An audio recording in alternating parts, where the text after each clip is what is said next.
all the devotees with Prabhupada are just arriving at the new temple that we got just a few months ago in Rue Le Sueur.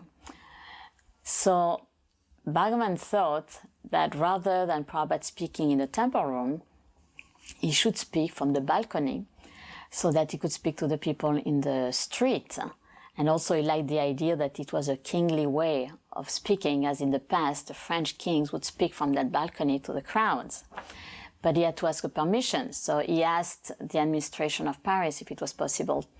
And the officials told him, yes, it's possible, but you cannot use a microphone. So when he said that to Prabhupada, Prabhupada started to laugh, and he said, well, this is the way to say yes when in fact you want to say no. And as it's impossible to talk to a big crowd of people without a microphone, they will not hear.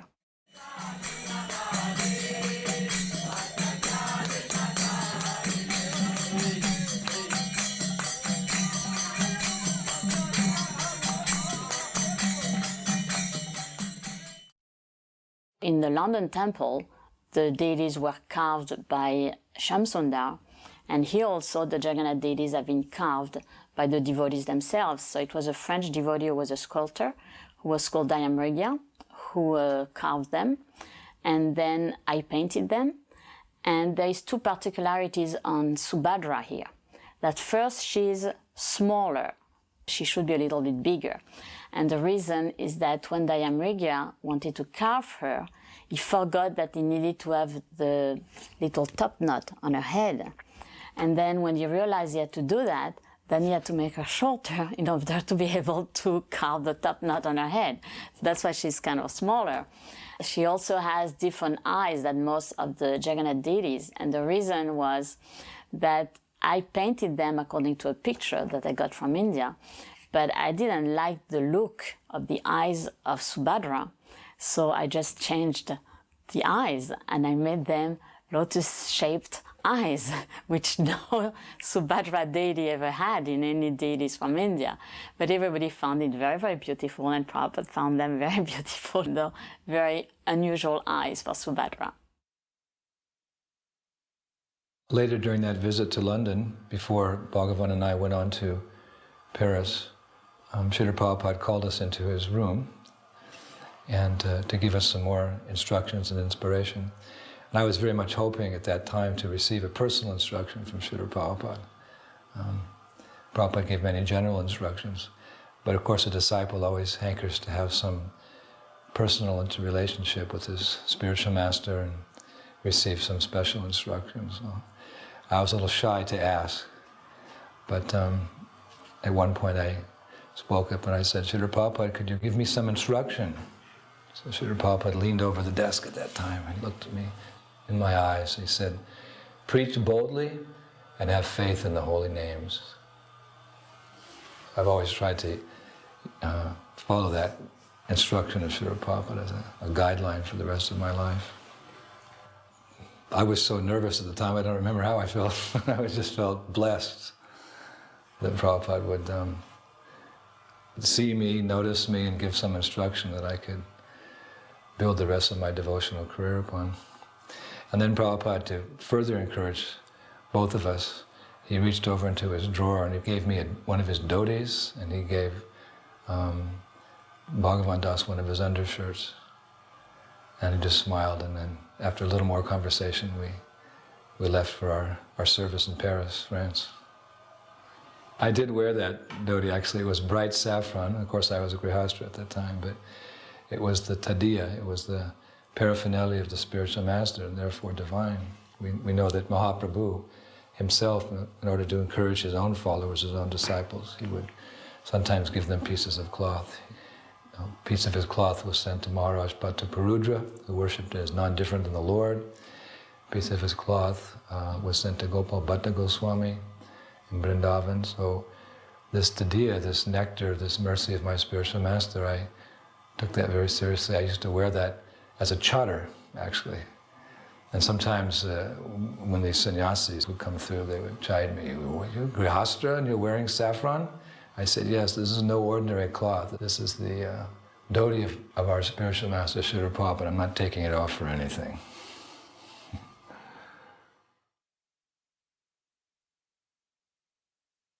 Those of us who came into France as devotees from outside the country quickly learned that French culture was a highly intellectual culture.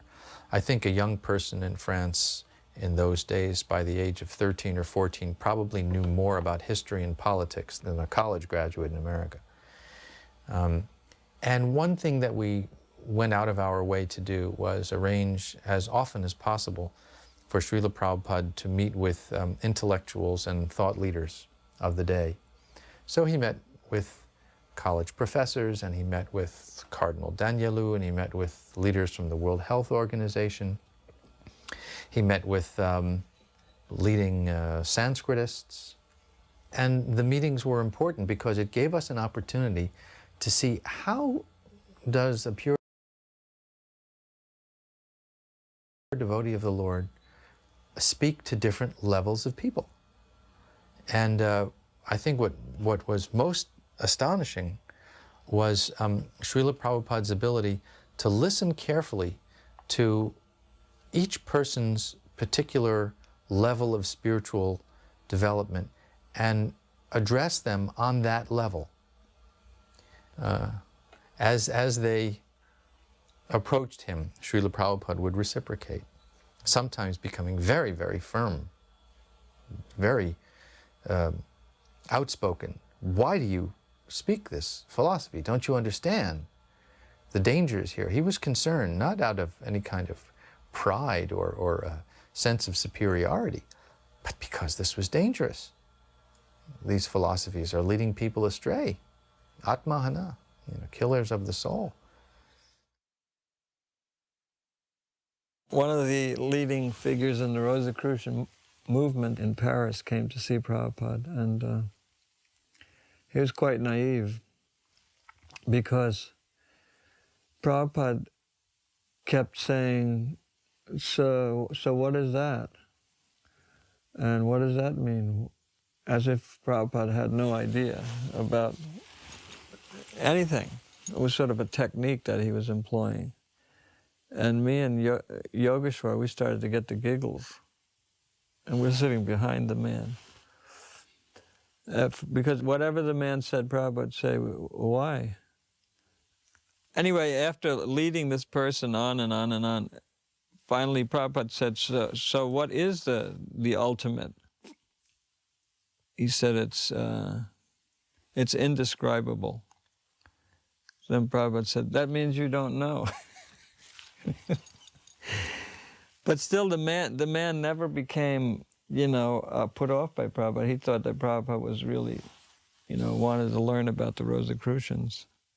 It was really very funny. Anyway, and another point that Prabhupada said, so what is the highest thing? He said, well, it's a flame. Prabhupada said, a flame? Yes. Prabhupada said, why a flame? Why not a person? But like I said, the man never caught on that Prabhupada was, just pulling him along into this endless forest of foolishness. One of those that we invited was a psychiatrist. And the reason we invited him is because he was Christian, but in his care of his patients, he was using religion, talking a lot about Christianity. So we thought that would be very interesting to have him meet Prabhupada. So we invited him to come. I went to meet him, to bring him to Prabhupada. And the first thing he said was, where's the patient? So we said, well, there's no patient. We invited you to come and meet our spiritual master. I said, but I came to see a patient. Where's the patient? And when he saw there was no patient, he didn't want to come and he just left. So I was kind of embarrassed, and I went back and explained to Prabhupada that he didn't want to come out because he thought he was coming to take care of some sick person. And so Prabhupada just laughed and he said he didn't realize he was the patient and we were going to cure him. When Prabhupada arrived at the airport in Paris, of course there were a lot of devotees there with flower garlands and so many things. And at the same time, the Indian ambassador to France arrived. It so happens that the French government did not send a proper welcome party for the ambassador. And one of the ladies that was supposed to do something ad hoc for the French government saw devotees. And she thought very quickly, well, you know, we didn't prepare anything, but they look like they're prepared. So she came up and begged the devotees if they would help out, receive the ambassador. And the devotees said yes. Because we already had garlands, we were dressed, we were doing kirtan. So a group of devotees accompanied a few French officials that came and welcomed the Indian ambassador to France and garlanded him and said Hare Krishna. And the French officials that were there, especially one lady, so appreciated that the devotees came at the last minute and really gave a welcome, by which the ambassador felt very pleased and honored that she offered to help us out. And the devotees very astutely said, well, our spiritual master has just come. Is there any way you could honor him? And she said, I will do what I can. And she arranged that Prabhupada be honored officially by the city of Paris and by one of the French city officials.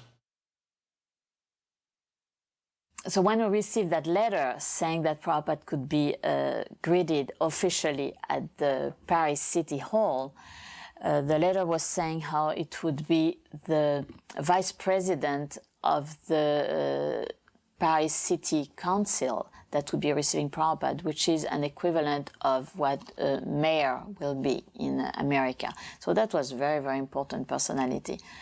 In this greeting speech, he was explaining how Paris had always been conscious of the spiritual values. So Paris was very happy to receive someone who is an ambassador of Indian spirituality. And then because Yogeshwar in his letter that explained a little bit of who Prabhupada was, so Mr. Aswad, the mayor, gave some praises of Prabhupada's achievement, saying how it was wonderful that at this age of 70 years old he came to France and started this spiritual movement. So a lot of very, very nice words of appreciation of Prabhupada. This woman here is the official reception director for VIPs coming to Paris. In fact, she was the woman who arranged for Srila Prabhupada's reception at the Paris City Hall.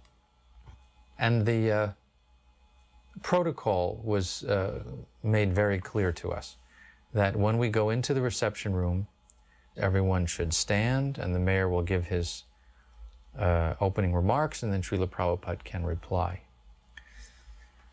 The way it worked out was somewhat different. The mayor waited and Prabhupada sat. And the mayor started getting nervous and Prabhupada sat. And then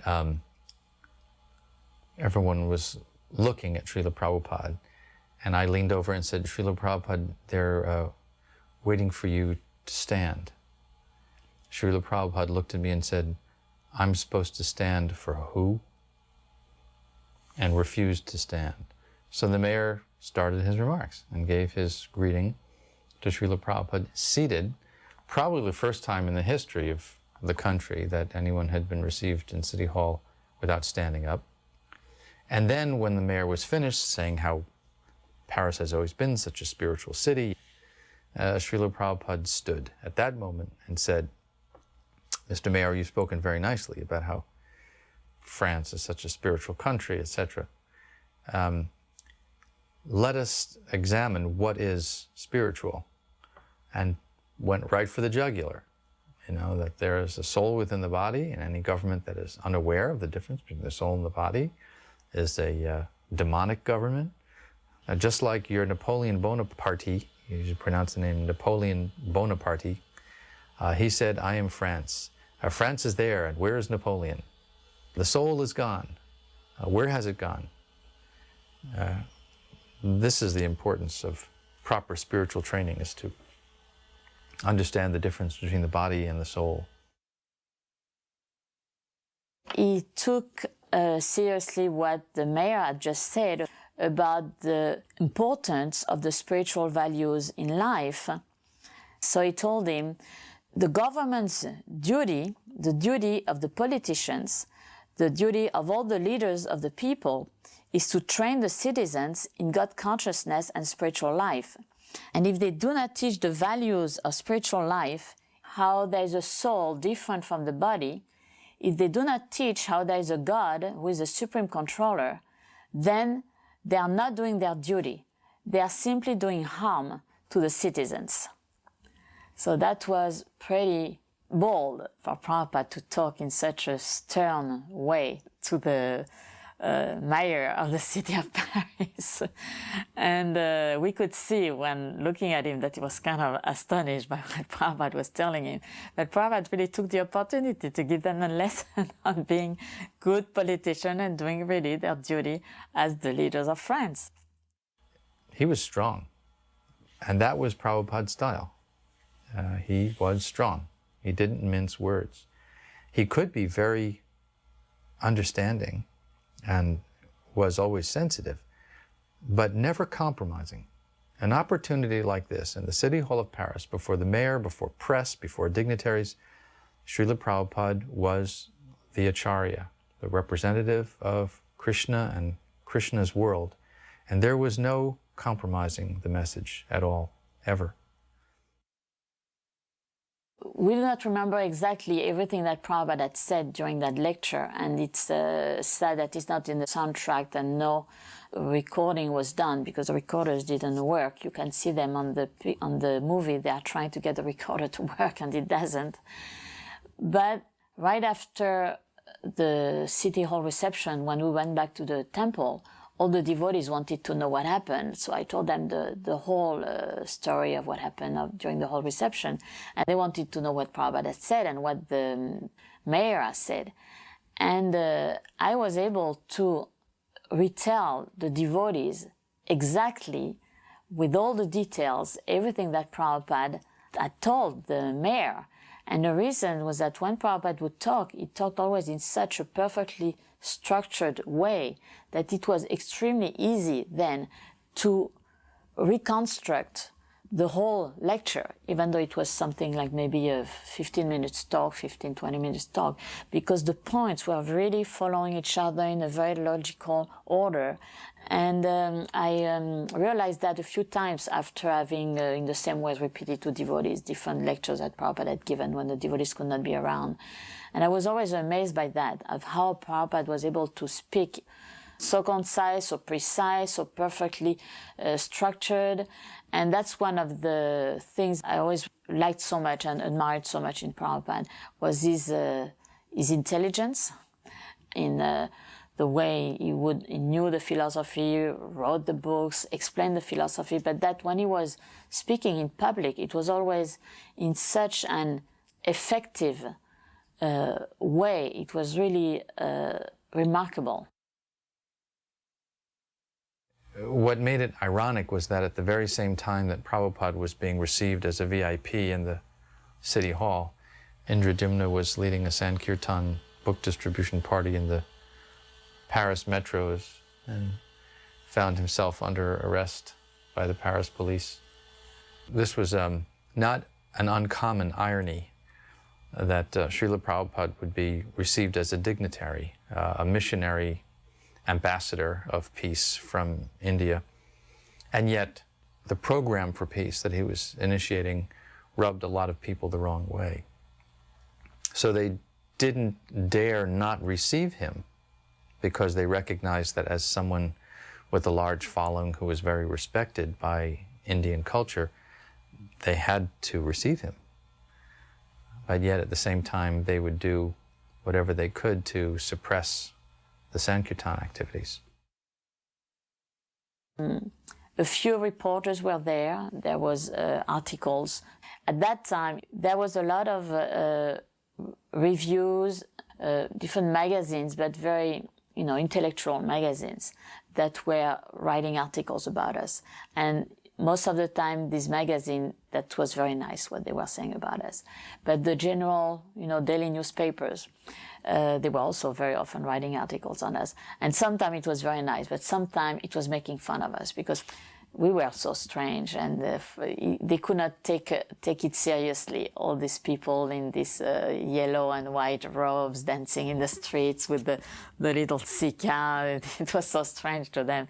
And they would call them the fous de Dieu, which means people were mad for God, because they would see us chanting, our arm raised and so ecstatic and so happy and smiling. So for them, we were the fous de Dieu, people completely mad after God. Even though they were sometimes making fun of us, it was nice and kind. So it was not bad. It was not like much later on when we had these anti-cult groups. Then that was very, very bad and nasty, but not at that period. So right after the official greeting, then we went with everybody at the room where we had prepared all the prasadam. We had a buffet with all kind of very wonderful vegetarian dishes, and everybody took very, very happily. It was very nice. When Prabhupada saw this magnificent historical building, he was so astonished to say that he said, "I didn't know that this kind of building still existed."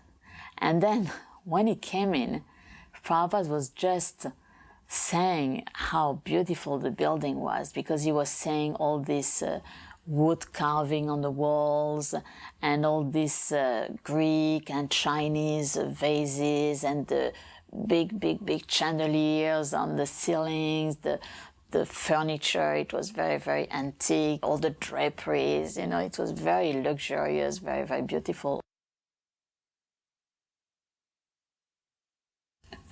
Yeah.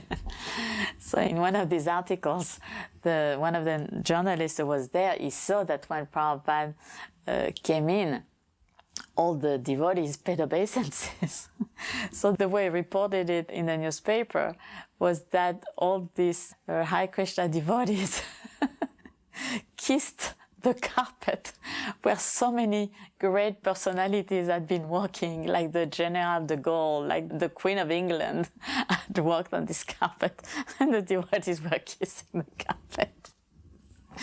I mean, it's true, that two people who see us doing that, they all interpret it in such funny ways. It's so strange to them. For us, we don't even pay attention to it. It's so normal. But for them, it's really weird.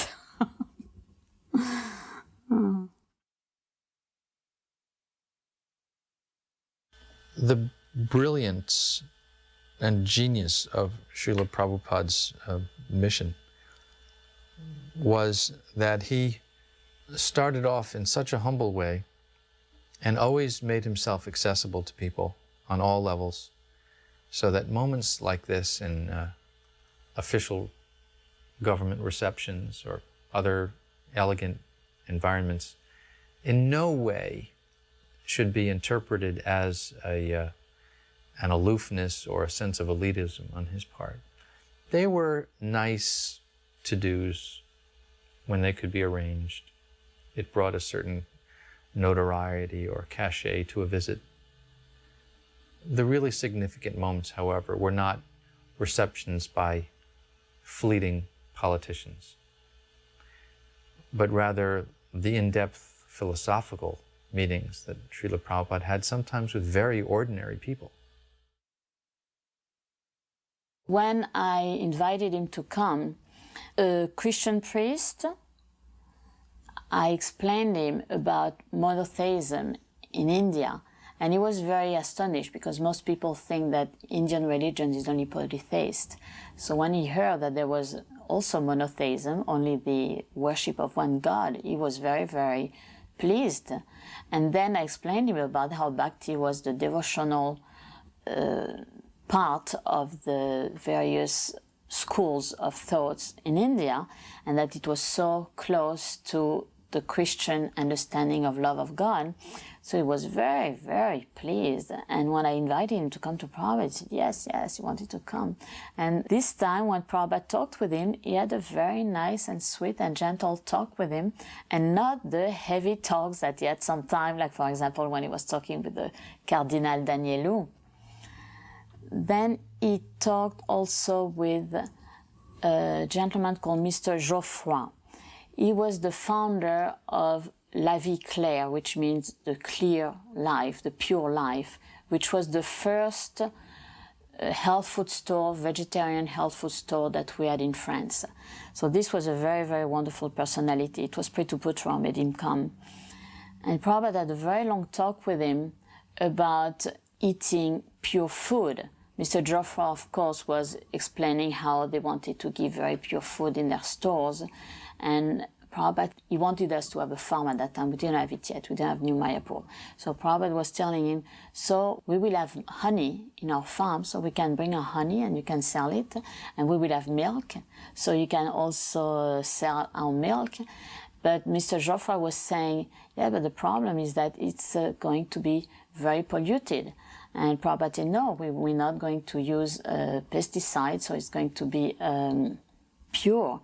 But the gentleman said, but even if the grass is pure, the air is impure, so it will go on being polluted. Then Prabhupada said, well, that's for the reason that it's impossible to have everything perfectly pure.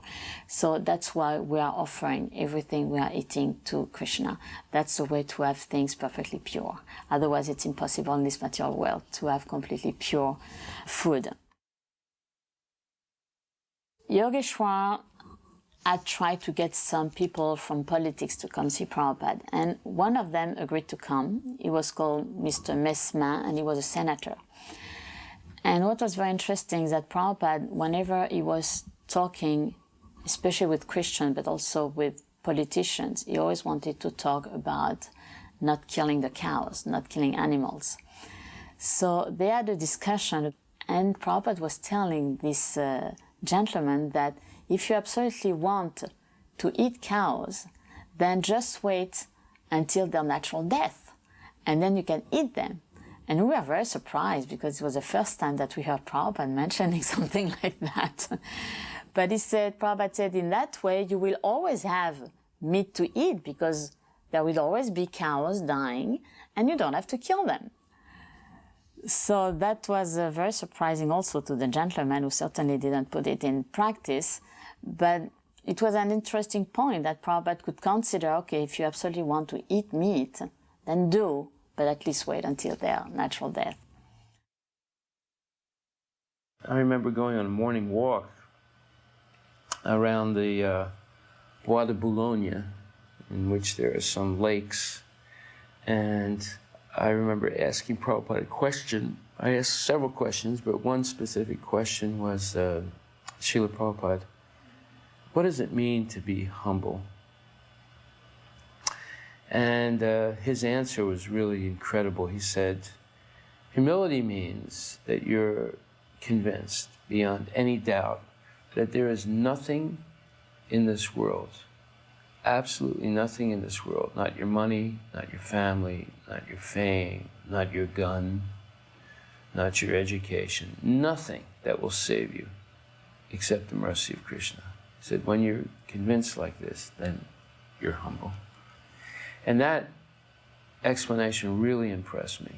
In other words, he was saying, when you depend completely on Krishna and no longer rely on any material thing or formula as a backup, you have no longer any backup, just the mercy of Krishna, then you'll actually be humble. So that was a wonderful explanation that he gave. And that stayed with me all these years, because that is actually the foundation of humility in Krishna consciousness. Now, obviously, Prabhupada was an example of that.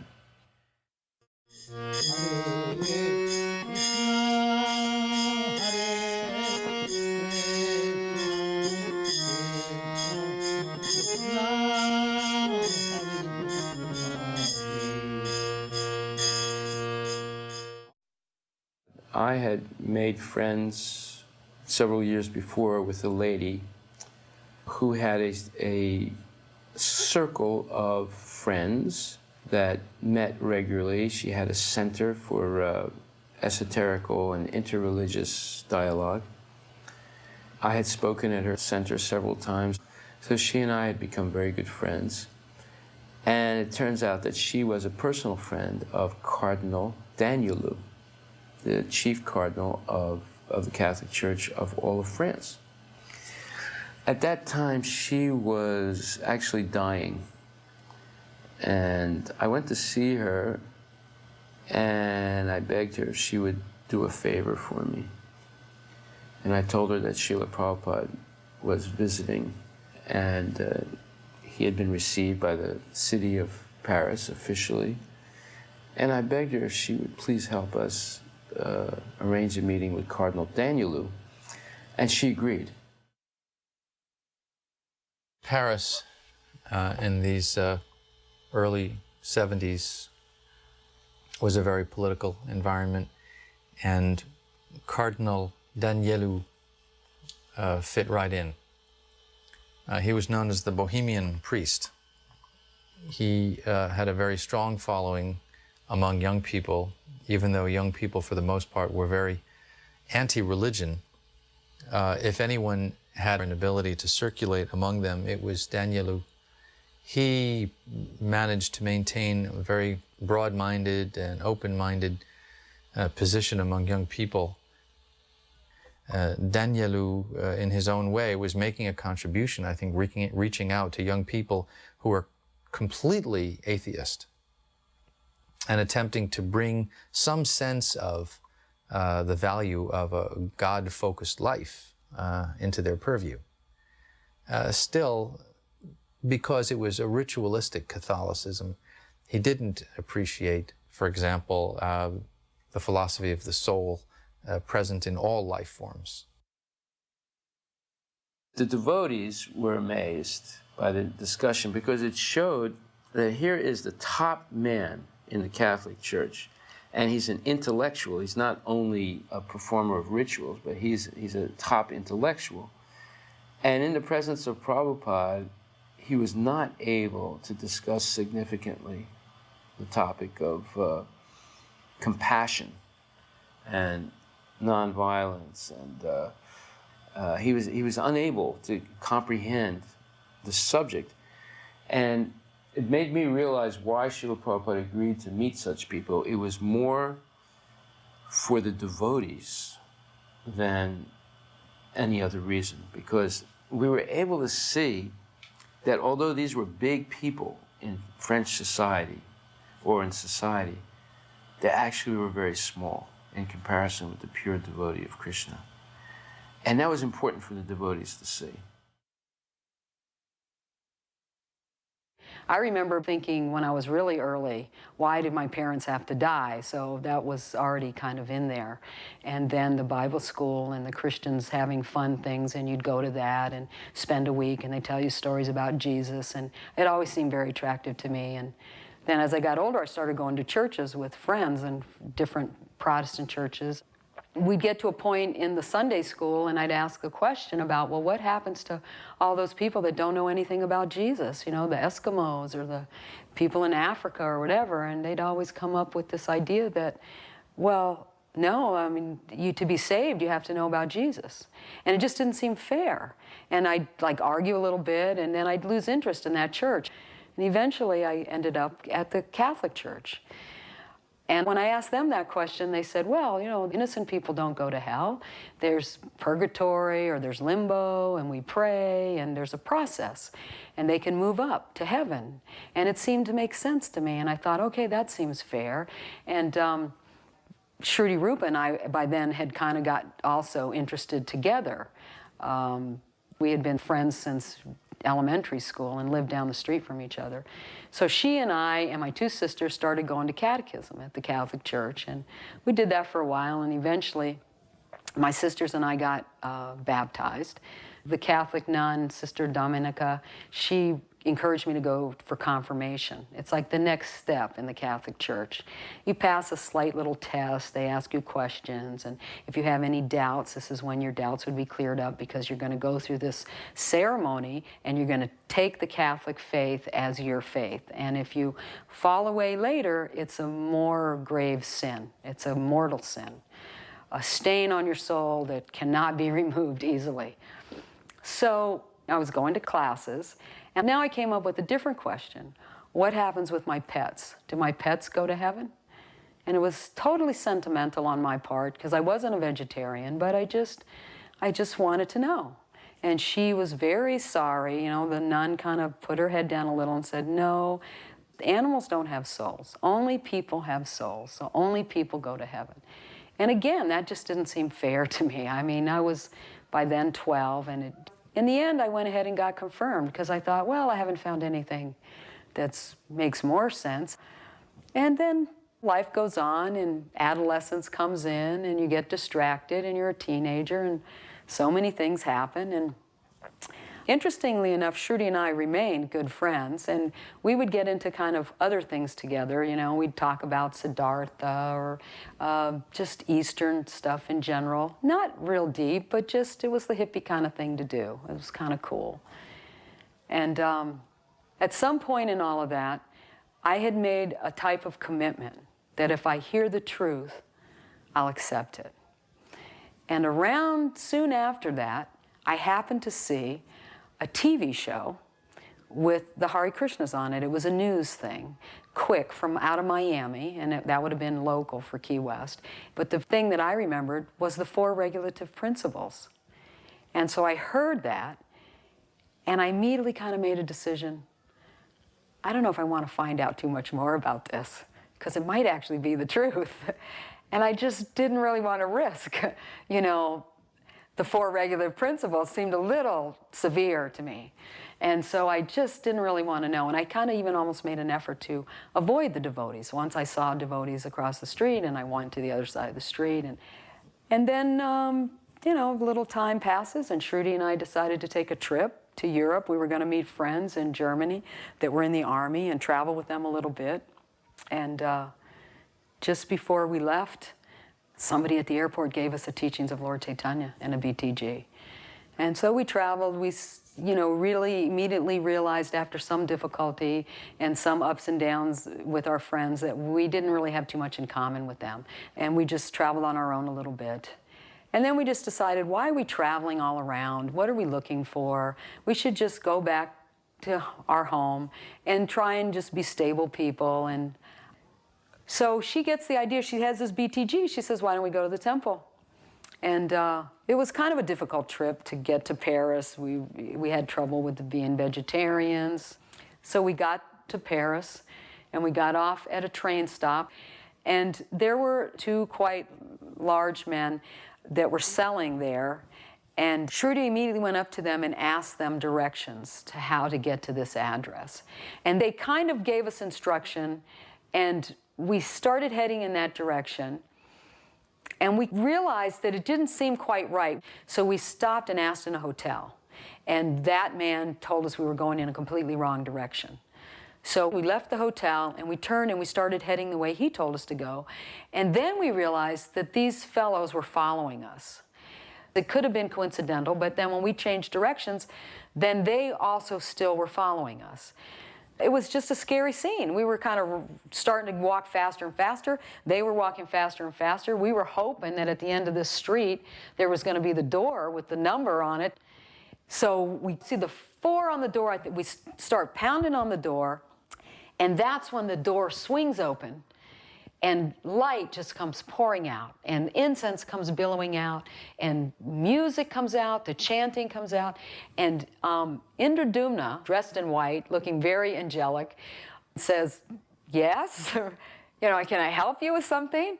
And we just said, we need help, we need to come in. And he said, sure, and he just lets us in, and he closes the door, and it was like he closed out all this scary stuff on the other side, and everybody like looked up and smiled at us. And so he took us upstairs, and you know, he said, these girls just arrived, And Bhagavan was very friendly. You know, he came out and he said, oh, hello. And we talked for a little while. And we ended up staying up all night and working and being helpful. You know, we took showers and had something to eat. And then the next day was the Rath Yatra festival, so we went to the park and there was a feast and a class and a nice kirtan. And I remember sitting there listening to that class. It was really sweet and the philosophy was so clear. And I could just feel the tears coming out of the sides of my eyes because I was thinking, this appears to be the truth. You know, I looked at Shruti and she looked at me and she just said, this is amazing. And, you know, I was agreeing, we were just like stunned.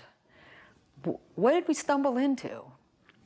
And Bhagavan walked around after that and he asked us how we were doing. And we said, oh, okay. And he said, well, you know, our spiritual master's coming in a few weeks. Why don't you girls think about staying for a couple weeks and then you could meet him? And he said, you know, you could help. We're trying to get ready. We need some sewing. We need some cleaning. We need painting. And we've got the new temple. And when we didn't look like we were jumping at the opportunity, he said, and you could always go sightseeing. You know, it's in Paris. You could go to the museums and stuff and then just do a little work during the day. And, you know, of course, we never went to any museums. We stayed. And pretty soon we were fully engaged doing things around the temple, all the usual things that have to be done. And I was sewing a lot. That's what I had done before I was a devotee. I was a seamstress. So I was sewing every day. And I did a lot of the sewing in Prabhupada's room, his asan, the curtains, and things like that. And I remember distinctly every day going in and praying because I was kind of confused. I mean, these seemed like really nice people. And that's how I would pray. I just said, you know, these seem like really nice people, and they say this man who's coming is your servant. And I don't know if that's true or not. But in case he is, I would like to be a little bit helpful. And I would like to know if he is. So that was kind of the mood. And that went on for a few weeks. And then Srila Prabhupada did come. And, you know, it's a flurry of excitement because he didn't come to France very often. So the devotees were really getting ready with programs and people to come see him and, you know, dignitaries and educated people. And everybody was real excited. When Prabhupada came in, I remember him sitting on the Vyasasan talking, but I can't really remember what he was saying. I don't really remember really connecting with him. I mean, he seemed nice enough, but I was more kind of involved in the activity. There was always something to be done and, you know, somebody directing you, take this here, take that there. And so everybody was very gracious. And I particularly remember that Yogeshwar was very gracious. He was always trying to include, and I was still kind of bewildered. And Yogeshwar was really excited about Prabhupada speaking to this cardinal. And he was playing it for us. And, you know, I was interested, and so he starts the tape, and Prabhupada's speaking with Cardinal Danielo, and we're listening, and, you know, there's translation, and you're getting the gist of it, and it seems like two elderly gentlemen that seem to be equally dignified, exchanging ideas about spiritual life, and it's kind of vague, but I got the gist of that, and it flows, and all of a sudden, out of the blue, Prabhupada says, what about the animals? And even today, I mean, without a doubt, even today, I get like chills when I think of that because I went, what?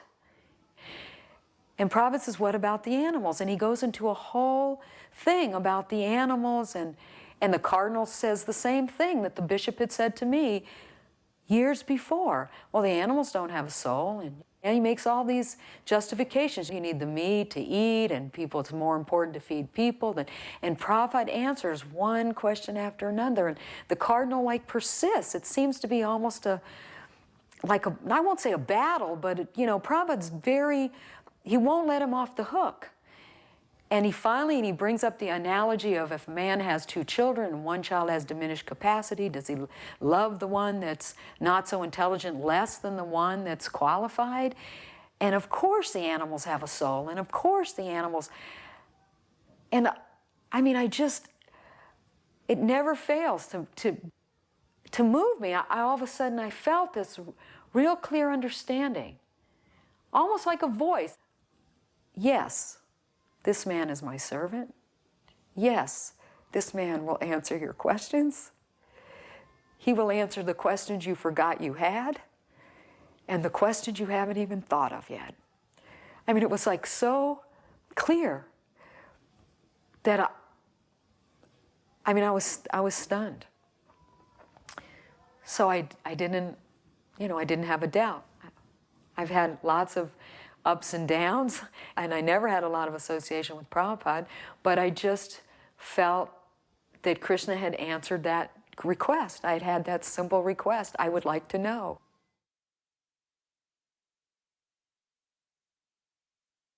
In the previous year, Srila Prabhupada had come. We had organized a big festival for him. And he had wanted us to install deities. We had a very small temple at that time. So when we finally secured this building in a very prestigious neighborhood and arranged for the deities to come, and then Srila Prabhupada to come for the installation, it was really a moment of great happiness and auspiciousness and wonderful culmination of years of work doing Sankirtan and so forth in Paris. So I remember walking to the temple that day, and I noticed outside, peering in the windows, was one gentleman. This was a gentleman that had been following our movement for years. When we were in a small apartment, he would come and ask us questions, and he was a Christian. And he would always try and discourage us by telling us, you know, your movement has no hope, the French people won't accept it at all. So very clearly, he was peering in the window, trying to see what was happening. There was a large crowd mulling around outside and inside. And I said, "Oh, you're here." And he was surprised when I said that. And, you know, I caught him looking in the window. And he said, "Oh, how are you?" I said, "Well, I'm fine. What are you doing here?" He said, "I just came to see what you're doing." I said, "Well, what do you think now?" And now, you know, Prabhupada is present, large numbers of devotees in a temple in a prestigious area of Paris. And he was livid. And I said, "Well, you see, Krishna has a big plan for the French people. And now you're seeing it unfold. And it's thanks to you also, because you were always encouraging us." And he almost choked when I said that. I said, "Yes, you were also encouraging, because you kept coming and telling us there's no hope. And every time you said that, that gave us more hope to do something for our spiritual master." So I just left it that. So it was really wonderful walking into the temple and seeing all the fantastic preparations. And I remember, you know, just the sheer ecstasy of chanting Hare Krishna during the whole installation ceremony. All the devotees were very enthusiastic, inspired, and in a great state of bliss with the presence of Prabhupada and the installation of Shishirada Paraseswara. And the deities were so beautiful. It was like electrifying just seeing them. They were just brilliantly shining and glowing. And every one of the devotees was also glowing.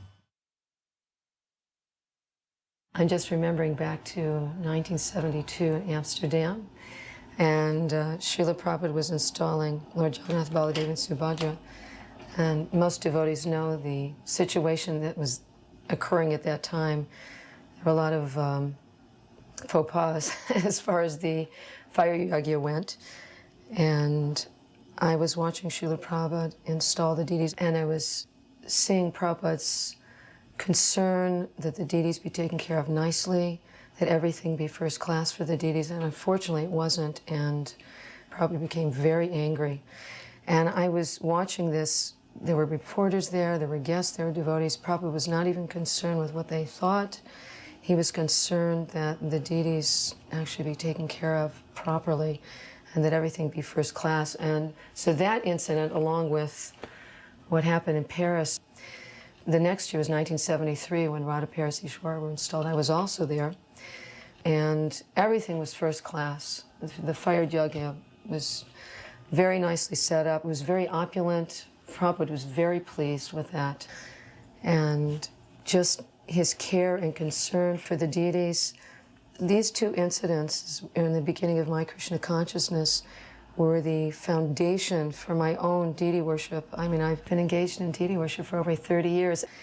And to see Srila Prabhupada personally present, serving the deities, impressed upon me so much how we must always take care of the deities under any circumstance. And I think this is something that I can never forget. When we received the deities from India, we noticed that it needed a little bit of retouching of the painting. And while I was painting Radharani, I noticed that she had a little spot, brown spot on the white marble. So I wanted to cover that little spot. So I painted over the little brown spot on her cheek.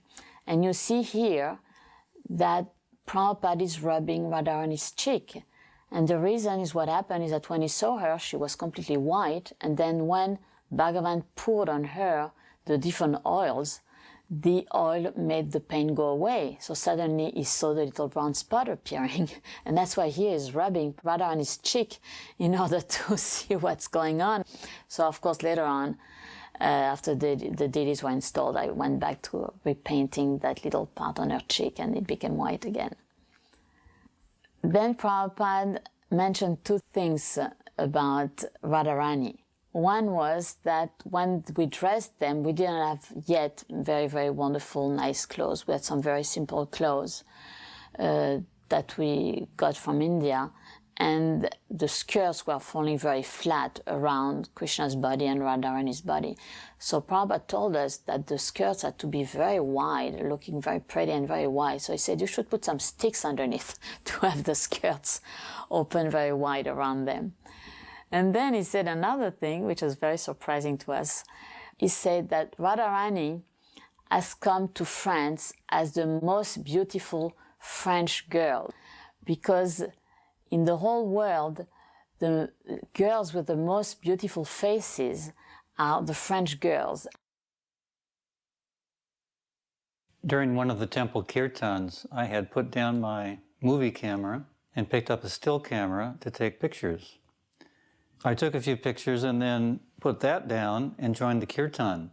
As I was dancing in kirtan, I turned to Prabhupada. He was motioning for me to come over. So I approached the Vyasa-san and he said something I couldn't understand because of the loud kirtan. So I put my ear very close to Srila Prabhupada's mouth and I heard the words, "Never put down your camera." Immediately, I ran over to the camera, picked it up, and started taking pictures. And I've tried over the years, although not always successfully, to carry out that order. During that fire yajna and the bathing of the deities, I was a little bit obsessed with burning frankincense in the yajna. So I kept putting frankincense on cinders, and it caused a lot of smoke. Of course, it was very fragrant smoke and obviously auspicious. But Prabhupada kept looking at me. What am I doing with the fire? I kept continually putting more and more grains of frankincense, so it kept filling the room with fragrant frankincense. And I guess this was my way of sneaking in a yajna of incense as a precursor of my developing the business of spiritual sky. But it certainly led to a very successful business, as well as, of course, the successful installation of the deities. The temple was not very big, hugely crowded. there were people from the area at the windows outside wondering what on earth is going on. And the deities were very, very beautiful. It was a very exciting time. We had not had Krishna deities in Paris before, so this was very meaningful to everyone. While the deities were being dressed, that is to say, after the bathing ceremony, and while the deities were being prepared for the first unveiling, Srila Prabhupada went out for a walk. When we came back from that walk, the curtains opened, and Srila Prabhupada stood looking at the deities for a long, long time. Kirtan was going on. Then he turned and walked down the marble temple room to his Vyasasan, and we all noticed there were tears streaming down his face.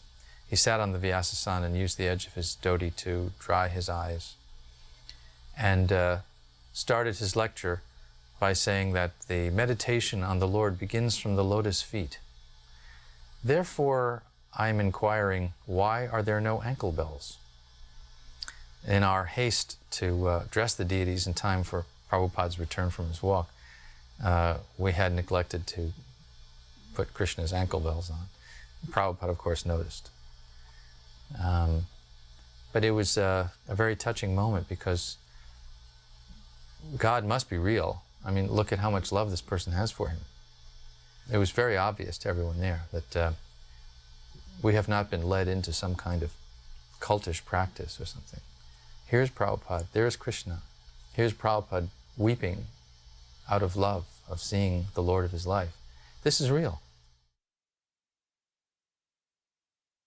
I was upstairs with Himavati, and we were gluing together the peacock fan for the arati that Prabhupada was going to do. So we were finishing up the peacock fan. And I remember when it came time to offer the camphor, you know, usually we'd put a little ghee wick and sprinkle a little bit of camphor on it. Prabhupada he didn't want that. He sent it back up, and he wanted a big chunk. So he put a big chunk of camphor, and then he, you know, the big billowing camphor, you know, we'd never do that because it would make black and everything, you know. So we would be very conservative, put a few sprinkles. But he wanted a big piece. And then, you know, and then the fan was okay. He used the fan. I guess it was several months later, there was an article in BTG on this installation, and they brought the magazine that Prabhupada he was in Vrindavan at the time, which they would always do. Whenever there was a publication, wherever Prabhupada was, of course, you know, they would rush and bring it and show him the last Bhagavatam that was produced, or BTG.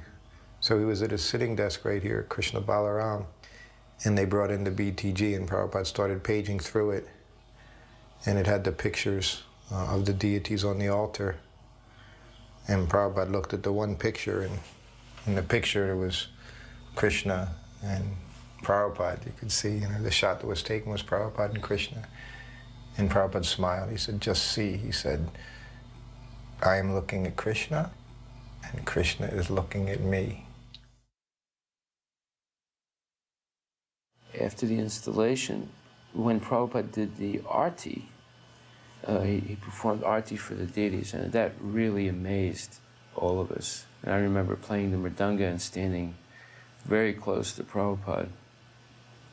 All the devotees were so happy.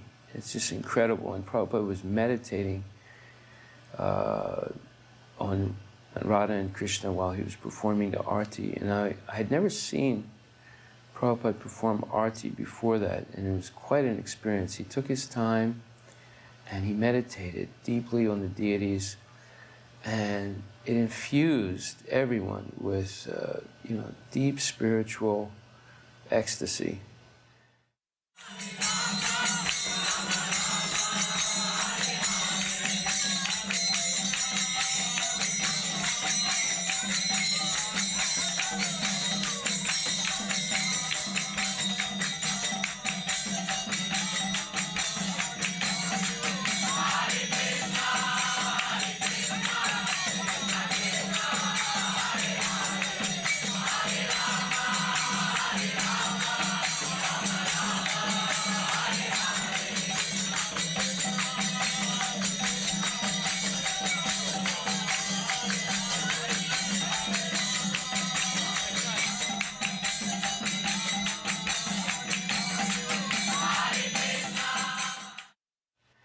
And then as he came to the end of the arati and he blew the conch shell, the devotees were all jumping up and down in ecstasy, and Prabhupada was clapping his hands. And he started slowly, he was just watching and clapping his hands, and then Prabhupada just started jumping up and down, and that just created, you know, waves of ecstatic dancing and joy in all the devotees. It just was an overwhelming experience. And I remember just banging on the mridanga. I had really a feeling that I was no longer part of the material world, that I was with my spiritual master and all the devotees in the spiritual world. I was allowed to come and see Srila Prabhupada for the first time. It was in the evening. Srila Prabhupada's room was dimly lit. I remember sitting near Srila Prabhupada, and he asked me a few questions. He asked me what my father did, and I replied that he'd been in the Foreign Service. He asked me if I would like to be initiated, and I replied yes, but I'd like to know more about it. I felt that I should do something in order to deserve being initiated, but I had no doubt in my mind that I wanted to be, and I wish I had said yes. That first meeting with Srila Prabhupada, it completely changed the course of my life. I knew right then that I'd never met anyone like Srila Prabhupada in this lifetime, and I would never meet anyone like Srila Prabhupada again. There was like this universal feeling that emanated from Srila Prabhupada. It was like he possessed the power of the universe. It was a very, very amazing feeling that you only feel in the presence of Krishna's pure devotee. I remember all the devotees offering dandavats, and that included the ladies. As soon as Prabhupada came in the room, in the hall, everyone just went down like sticks or dominoes. And that was very impressive to a newcomer. There's a couple of things that also impressed me. Hansadutta wanted me to go to Germany, and Bhagavan wanted me to stay in France because I spoke a little French. But a god sister reported back to me that Srila Prabhupada had replied that she can go wherever she wants, she is free. So looking back, I always appreciate that even though I was new, that freedom was always there, that choice was always there, and he made that clear. Another thing, there was some criticism going on between the devotees. Hari Vilas's name came up in a negative way, and Srila Prabhupada immediately praised him and put him in a positive view, which again was always Prabhupada's. He always put us up rather than, he never put anyone down unless it was to correct them or point out a definite fault. I guess like many other disciples of Srila Prabhupada, we worried very much for how to please Srila Prabhupada the most. And we also were a little bit envious with all those other devotees who had the intimate relationship with Prabhupada, traveling with him to different places and doing confidential services, etc., etc. Well, I joined very far away from Srila Prabhupada. The first time I actually went to meet him, personal encounter, was in Paris. In that meeting, it was upon my mind the thought that maybe I should also leave my service and join his more closer company. And then, as I went into his room, I offered my obeisance, and as I came up, Prabhupada looked at me very piercingly, and he only had one thing to say. The Vani is more important than the Vapu. And then he went into lengthy details to say that some devotees, they're very close physically to the spiritual master, but they don't understand what he really wants to be done, and they cannot catch that. Whereas another devotee who is very surrendered to the spiritual master, in some very long distance from him, he may get his most intimate blessings. So when he said that, I was immediately cool in my brain, and I could immediately see the capacity of Prabhupada to harmonize my feelings. Hare Krishna, Hare Krishna, Krishna Krishna, Hare Hare, Hare Rama, Hare Rama, Rama Rama, Hare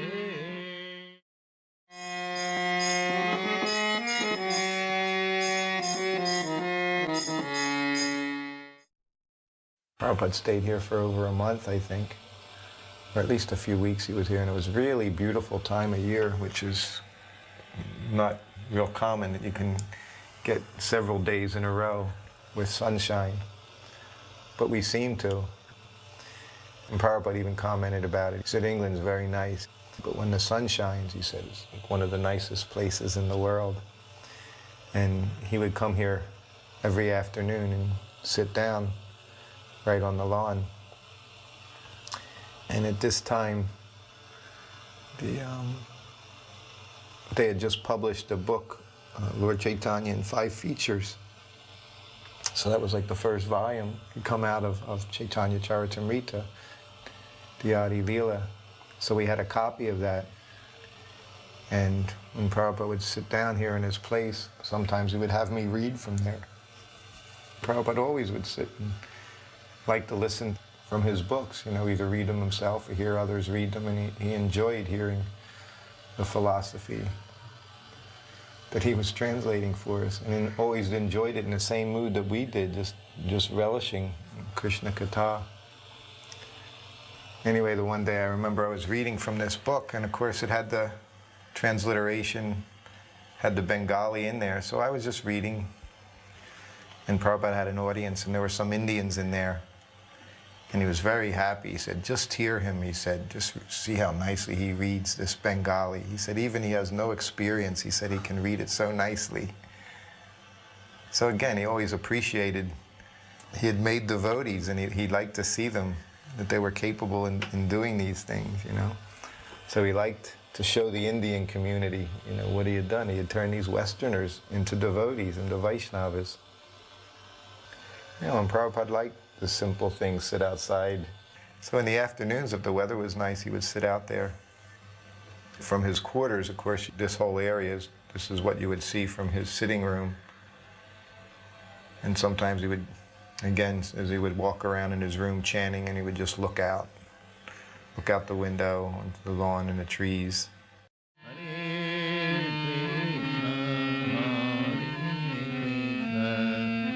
Krishna Krishna, Hare Hare. This is Swati's son, Srivajor Prabhupada, holding onto his hand. And Srivajor doesn't quite know. He wants them to let go. But every day, Srivajor got a lot of mercy. Every single day, he would come out there, and he would have a lot of interaction with Srila Prabhupada. It was very sweet.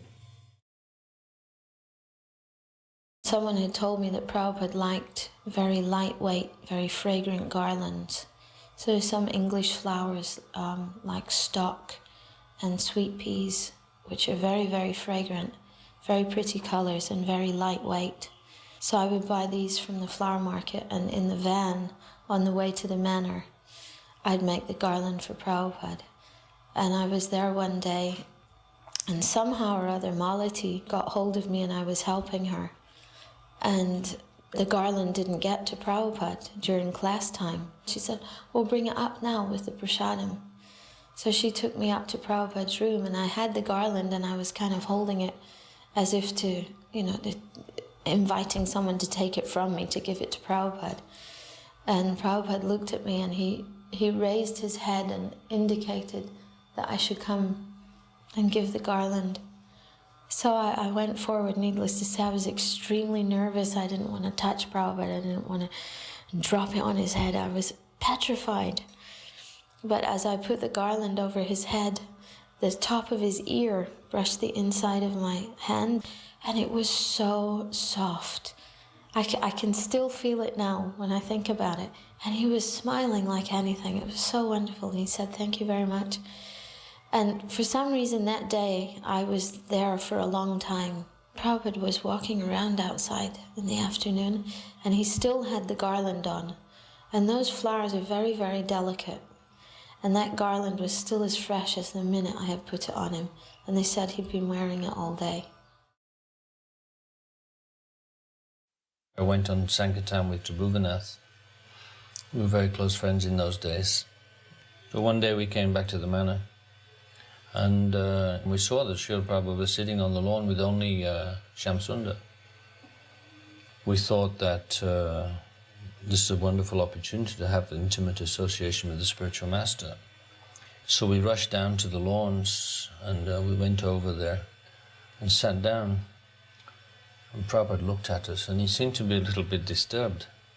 And he kept looking at us and talked a little bit to Shamsundar. Then he was looking again, and he didn't look very happy. So then suddenly he turned to Shamsundar and said, "These men have no work, they have nothing to do." So I thought, oh my goodness. So I realized also at that time that just, there were a lot of people who wanted to be seen with Prabhupada or to be with Prabhupada, but this was not very important. And during the course of my time there, I was taking his slippers and giving him his cane, and every morning take him down to class and bring him back, but I never said anything except, Jai Srila Prabhupada. I didn't feel that I wanted to impose upon him. And the women were making so many nice preparations. Well, I didn't live there, so I had no place to prepare anything, but I thought I have to offer Prabhupada something, so I'm going to make some popcorn. But I'm not going to give it to Prabhupada myself. It's just like a cute thing that the kids can give Prabhupada. So I just made some popcorn, and I must have put it in a bowl, covered over, and I sent Vaishnav and Manjari. So Prabhupada sees we're holding something, and it's covered up, and he's looking, anticipating, "Oh, what have you got for me?" And the kids wouldn't take it. They refused to take it from me. I was so embarrassed. It's like, this is not what you offer your spiritual master, some popcorn. I remember I used to walk sometimes slightly in front of Prabhupada and sort of sideways on, so I could half see where I was going, because I'd had the unfortunate experience once of practically treading on Prabhupada's heels and felt excruciatingly embarrassed by it and great anxiety. But I really wanted to be close enough to Prabhupada so I could hear what he was saying. So it was just walking past the gates of Lechmore Heath, as they used to be. And Prabhupada was talking about how there are so many glowworms in the age of Kali, so many people trying to offer spiritual solutions. And then he looked at me right in the eye and said, "So what is the use of so many stars when with one moon you can light up the whole night?" And it was such a touching experience, Prabhupada talking in that way, directly looking in my eyes so deeply, seeing for the first time Prabhupada's depth of purpose.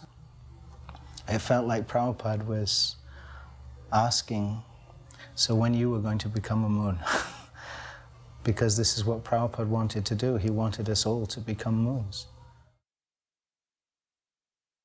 Prabhupada on his way to his throne.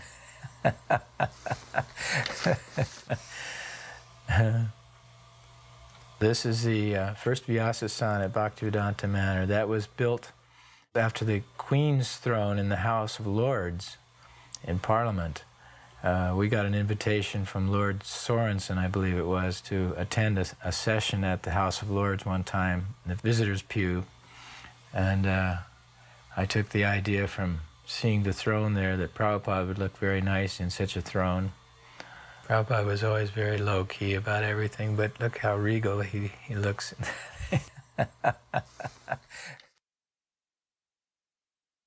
Then he went into the temple room, and they'd built a Vyasasan, incorporating the railings from the staircases. And it was very big. And Prabhupada looked at it and he asked, "Oh, who's this for? This is for Lord Shiva?" And about 6 o'clock in the morning, I was sitting on the Vyasasan, sideways on, painting these lotuses. Everyone had been up all night, and the temple room was a whole hive of activity. And I must have nodded off. And I opened my eyes, and I was sitting there with the paintbrush still in my hand. And the temple room was empty. And the door that Prabhupada used to walk through out onto his morning walk was open. And there was one devotee there. I said, "Has Srila Prabhupada been through already?" He said, "Yeah." I said, "Did he see me here on the Vyasasan?" He said, "Yes, of course." And what did he say? "Prabhupada saw you there sitting on the Vyasasan with a paintbrush in your hand, sound asleep," and he laughed. Where we get people together is politics, and I thought, I better ask this question.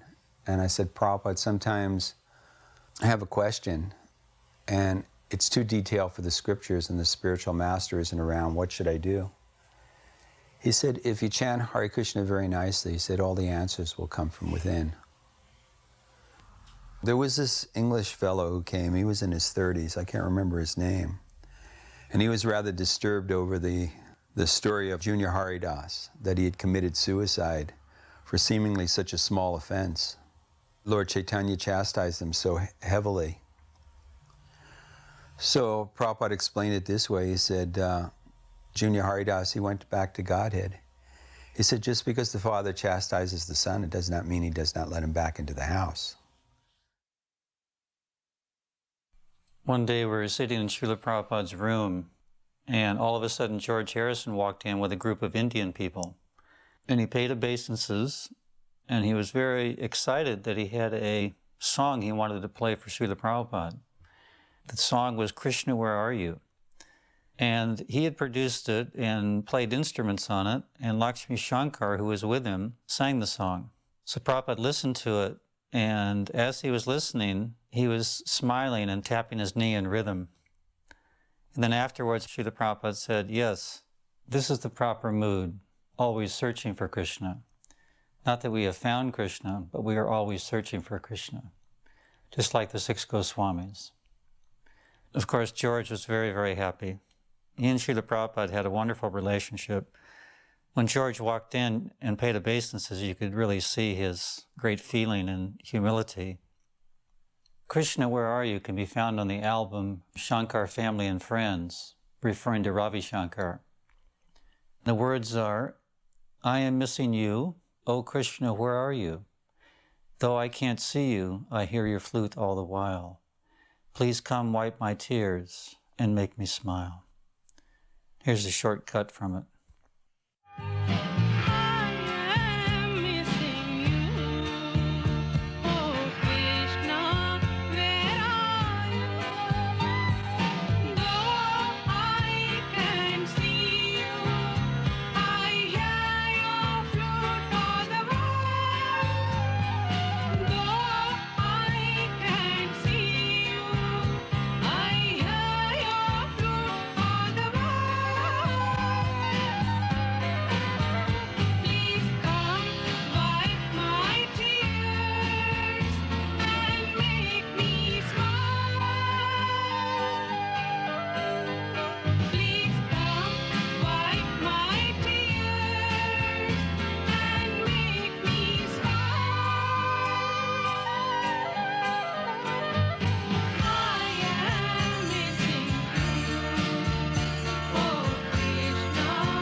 And another time he was looking out there and just looking across the lawn, the trees, and he said, "So," he said, "do you know what's the most beautiful animal?"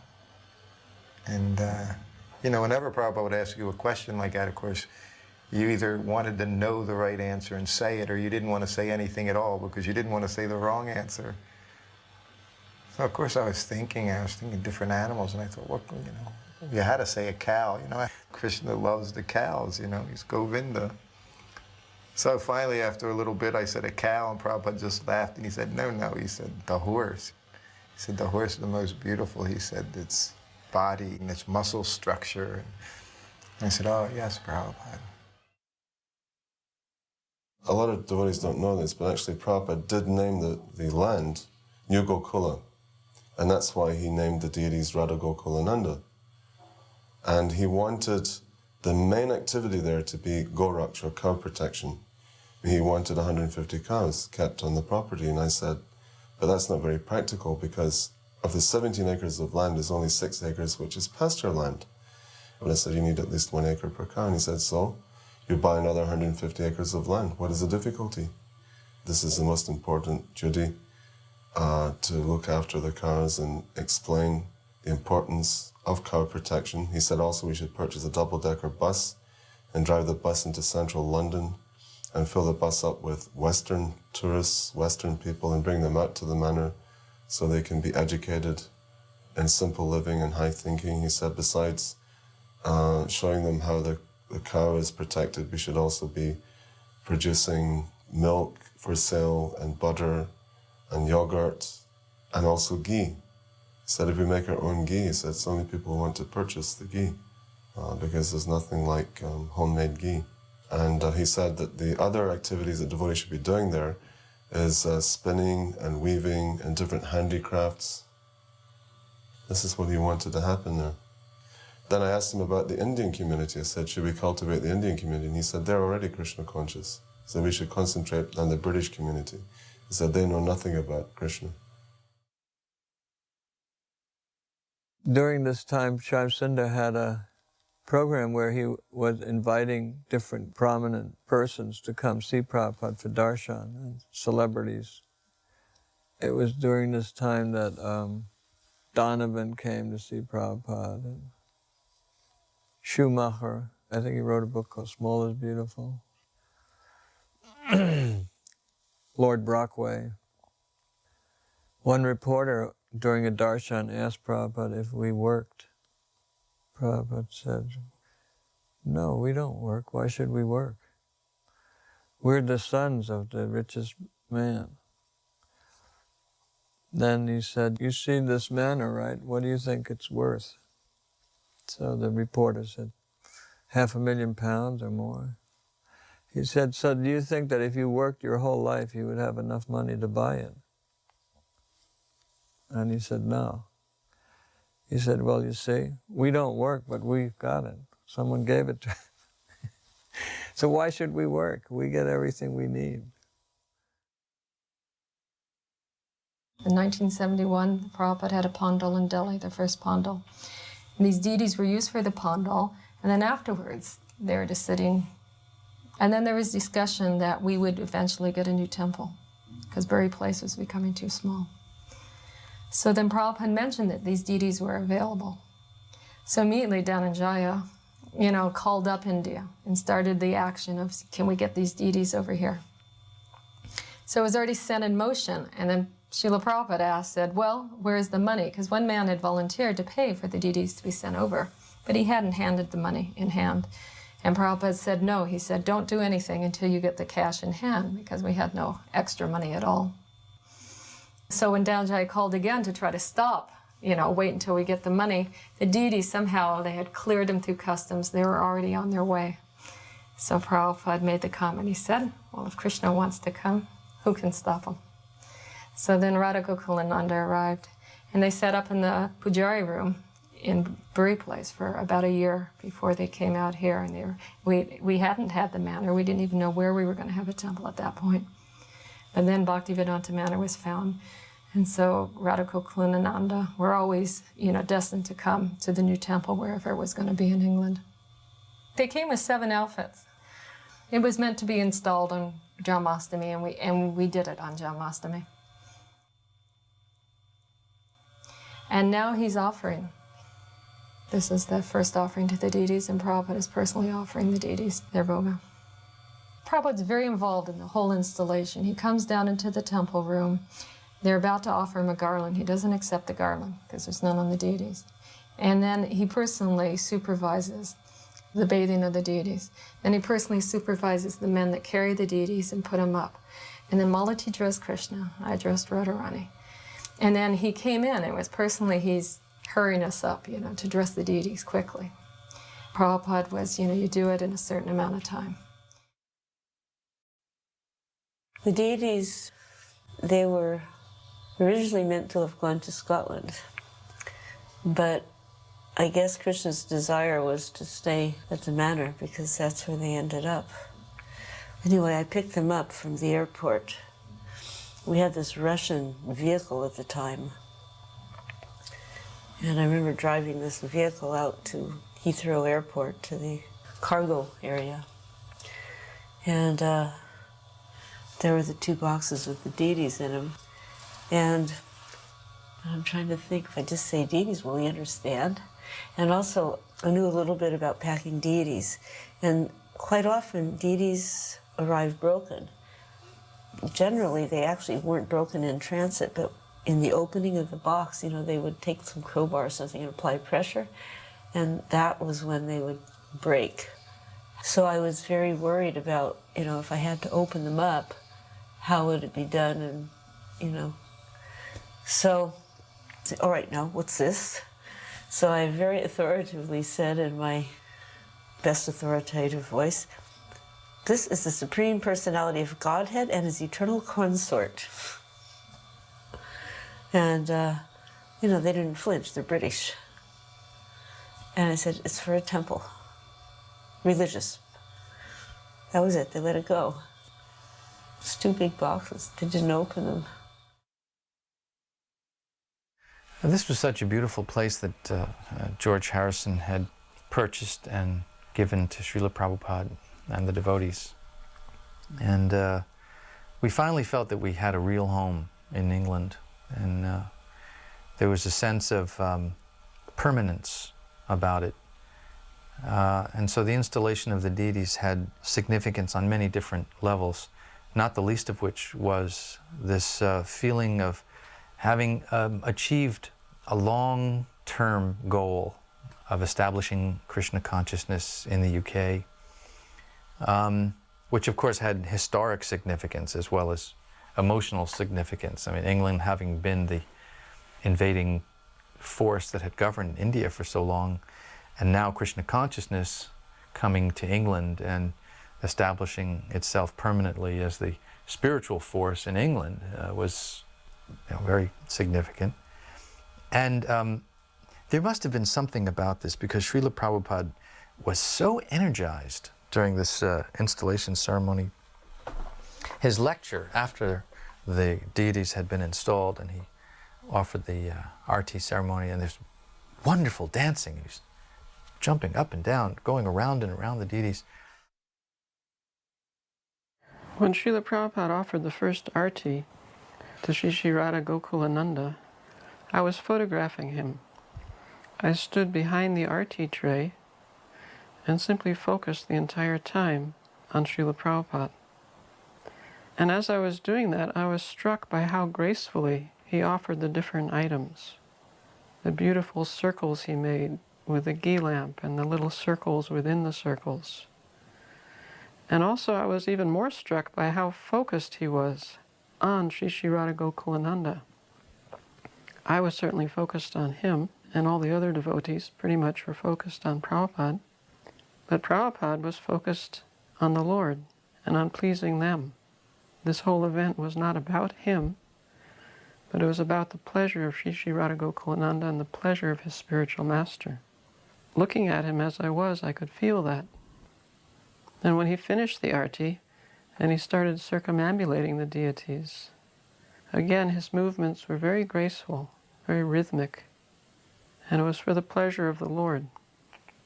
And we were so engrossed in what Prabhupada was doing that when he gave just a little movement of his hands, indicating that we also should participate in dancing for the pleasure of Sri Sri Radha Gokulananda, immediately all the devotees were involved in dancing for the Lord.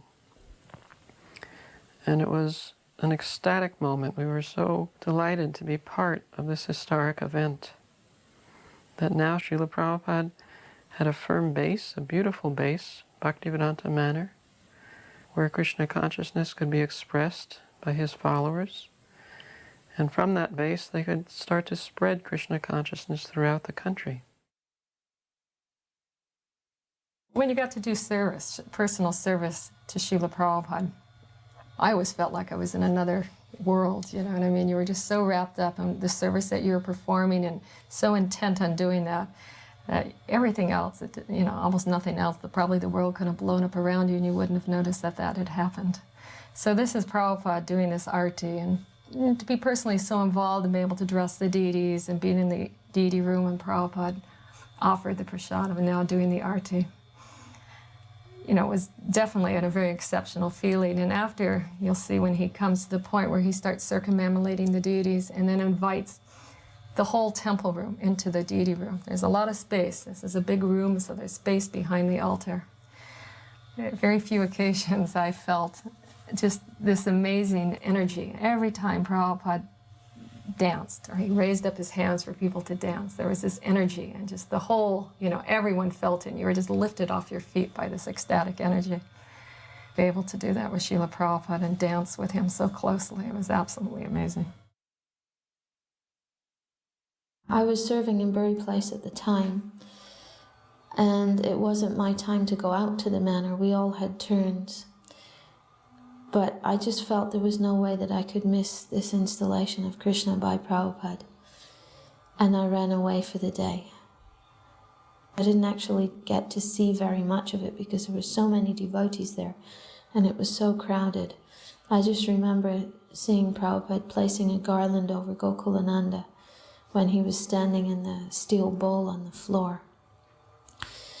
But then once the curtains were open again, when the deities were dressed and Prabhupada performed arati, he led everyone in circumambulation around the deities. And he danced all the way around there. And everyone was just beside himself with joy in seeing Prabhupada's happiness at having Radha Gokulananda there.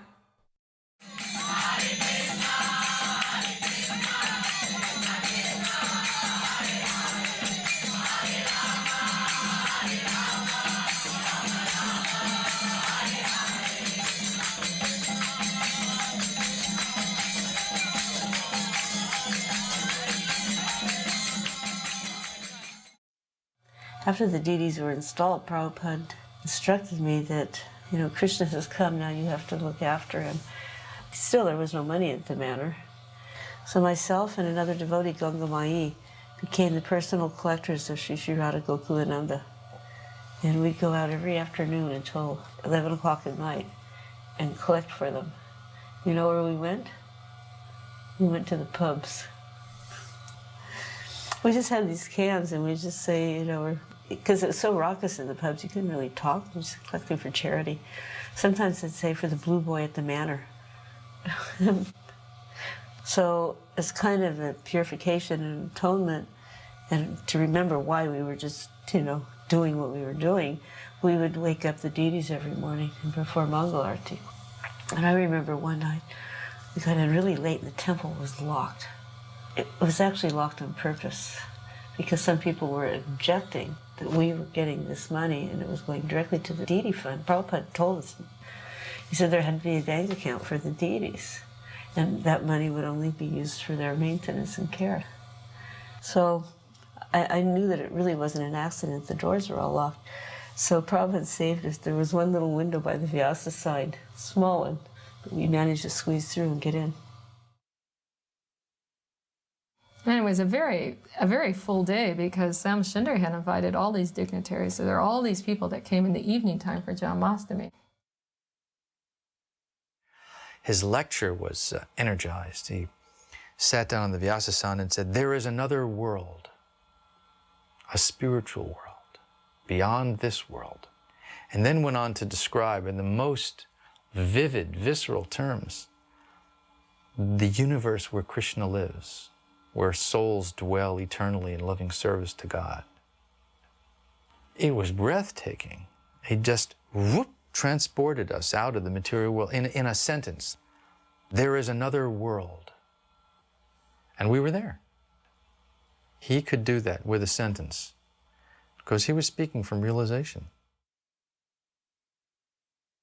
We were always trying to keep Prabhupada with us as long as possible. We were gluttonous for Prabhupada. Very selfish. So very early on we hit on the idea that if we keep Prabhupada busy talking to famous or influential people, that he'll stay and stay and stay. So we made a long schedule of visits. We scheduled philosophers and clergymen, and wherever Prabhupada could get an interesting dialogue with people who we knew would engage Prabhupada's intelligence, where he would really unleash the philosophy of Krishna consciousness. For Arnold Toynbee, we had to go to his home in London for that. I mean, you name it. People from all walks of life would come and engage in a conversation with Prabhupada that would be remarkable. And Prabhupada would talk about it the rest of the day and into the night and bring it up in his lectures the next day, what was discussed at that meeting. And this kept him occupied and kept him very happy there in London. We knew that Srila Prabhupada had some program in London, so he'd driven from the manor, which is about an hour or something. I rushed to the door and Srila Prabhupada's car was just pulling in. I thought, oh my goodness, there's nobody here, just me. I ran out to the street and Srila Prabhupada came from his car and he didn't even wait for the other devotees. He just very merrily started walking towards the temple. So on the footpath itself, I paid my obeisances and I stood up and I said, Jai Srila Prabhupada. And he said, Jai. And when he said Jai, I got the picture of Bhaktisiddhanta in my head. That when I said Prabhupada, he was thinking Prabhupada Bhaktisiddhanta. And I thought, wow. And the humility, I already saw that Srila Prabhupada's humility, especially on his arrival at the manor the very first time, and even from his pictures when I was a Kami, that's the thing that I recognized about him, this supreme humility of a pure devotee. But then when I chanted Jai Prabhupada and he said Jai, then I knew that he wasn't thinking himself as Prabhupada. He was thinking, this is Bhaktisiddhanta. I firmly believe that he took only the title of Prabhupada just to glorify his own spiritual master. This is such a beautiful scene. Srila Prabhupada taking his Vyasa Puja feast in his room. Somehow or other, Vishaka and I were alone with him. She was taking stills and I was filming. In my years of filming Srila Prabhupada, this is one of the most memorable times. He was totally fixed and concentrated on taking prasadam. He seemed to be able to tell the quality of the preparation with his eyes. My mother, father, and grandmother were talking with Prabhupada. It was upstairs in Prabhupada's room, and there were a few other of Prabhupada's disciples there. And I was just playing with some string in the back. I must have been about 7 or 8. My father had been talking with Prabhupada, and then my father called me. The next thing I remember is that one of the disciples said, Prabhupada, should we train him up for initiation? And he said, no, he is our brother's shishya. He is our brother's shishya. Then my father spoke some more things to him. And the next I remember Prabhupada saying, he said that this boy will spread Vaishnavism throughout the world, for which he has my full blessings. He was sitting cross-legged and he actually put his foot flush on my head. I just felt really happy that Prabhupada had put his foot on my head. I didn't think much beyond that. So after Prabhupada left, I wanted to have the initiation into ISKCON, which my father was very much against. So I took initiation, and that initiation didn't bear the proper fruit. So I feel now that I made a move which maybe was not in accordance with Prabhupada's greater vision of my destiny. Always from childhood, I was always very much attracted to Sriman Narayana and Rama. And I felt that Prabhupada knows the bhava in which I have to relate to the Lord. He knows my relationship with the Lord. That's why I always remained totally indebted to Prabhupada. I didn't understand anything what he meant about he is our brother's disciple or anything like that. It was only later, decades later, that thinking back, I realized that by his brother he meant Ramanujacharya, and he knew that I am only to take initiation in that line. There was an incident in Prabhupada's darshan room, and it was packed out with guests and devotees. And at the time I had a young stepson whose name was Premananda, and he would have been about 5 years old at the time. And there we were in Prabhupada's darshan room with Prabhupada addressing his audience, and the door opened and Premananda's head poked round the door, little shaved head, and his mother had dressed him as a sannyasi with a danda. And Prabhupada's eyes opened up wide, and he stopped what he was saying, and his focus totally went onto this little boy standing at the door with his danda, and he went, "Ah, Maharaj, come." The room was packed out, so Premananda literally had to climb over people. You know, it was like an ocean of waves, you know, and he just climbed literally over all these people and sat before Prabhupada's table. And Prabhupada just beamed at Premananda and offered him a sweet from his plate. He said, "Jai Maharaj," he said, "you stay." And of course Premananda sat there, and it was an incredible sight to see. Now the interesting part came the next morning, and Prabhupada was out for his morning walk. And Premananda was downstairs, which is now in the prasadam room downstairs, big room. And he was still dressed in his sannyasi outfit. And he still had his danda. Now this time he was messing around with his friends. And they were fighting and squabbling, and he had his danda, and he was hitting them over the head with the danda, and he was really causing a big ruckus. And suddenly, there was Prabhupada at the door. He'd returned from his walk with the disciples. And Prabhupada's face was grave as anything. He immediately looked over and saw what was going on, and he turned to one of the disciples and he said, "Where is the Father?"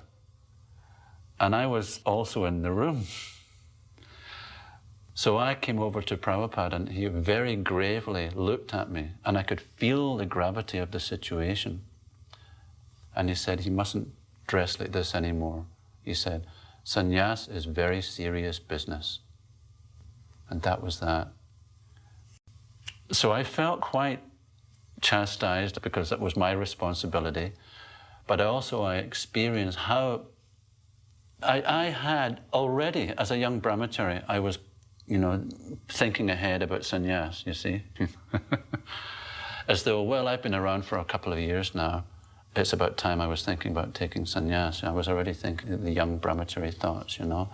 But I think that really nailed that one, because in that moment, I realized for myself how serious. Those were Prabhupada's words. Sannyas is very serious business.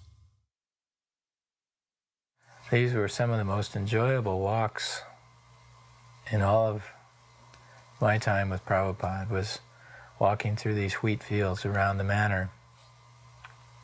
Prabhupada would discuss everything from the natural things we would observe along the way, right up to the person he talked with the day before. This was the culmination of his spiritual master's directive to him that he should start Krishna conscious centers all over the world, but in particular London. Bhaktisiddhanta dispatched some devotees to London who tried to do something. So there was a history of emphasis on London. He was very much appreciative of what the Grihastas were doing in London and used that as a model. He thought that the Grihastas should be the managers of these centers and the activities of centers, the money, and I suppose some of that came from observing what we did in London. Prabhupada was appreciative of everyone's devotion, whatever it was, whether you were a brahmachari or a sannyasi or a grihasta. He was very much thankful to his devotees for their service.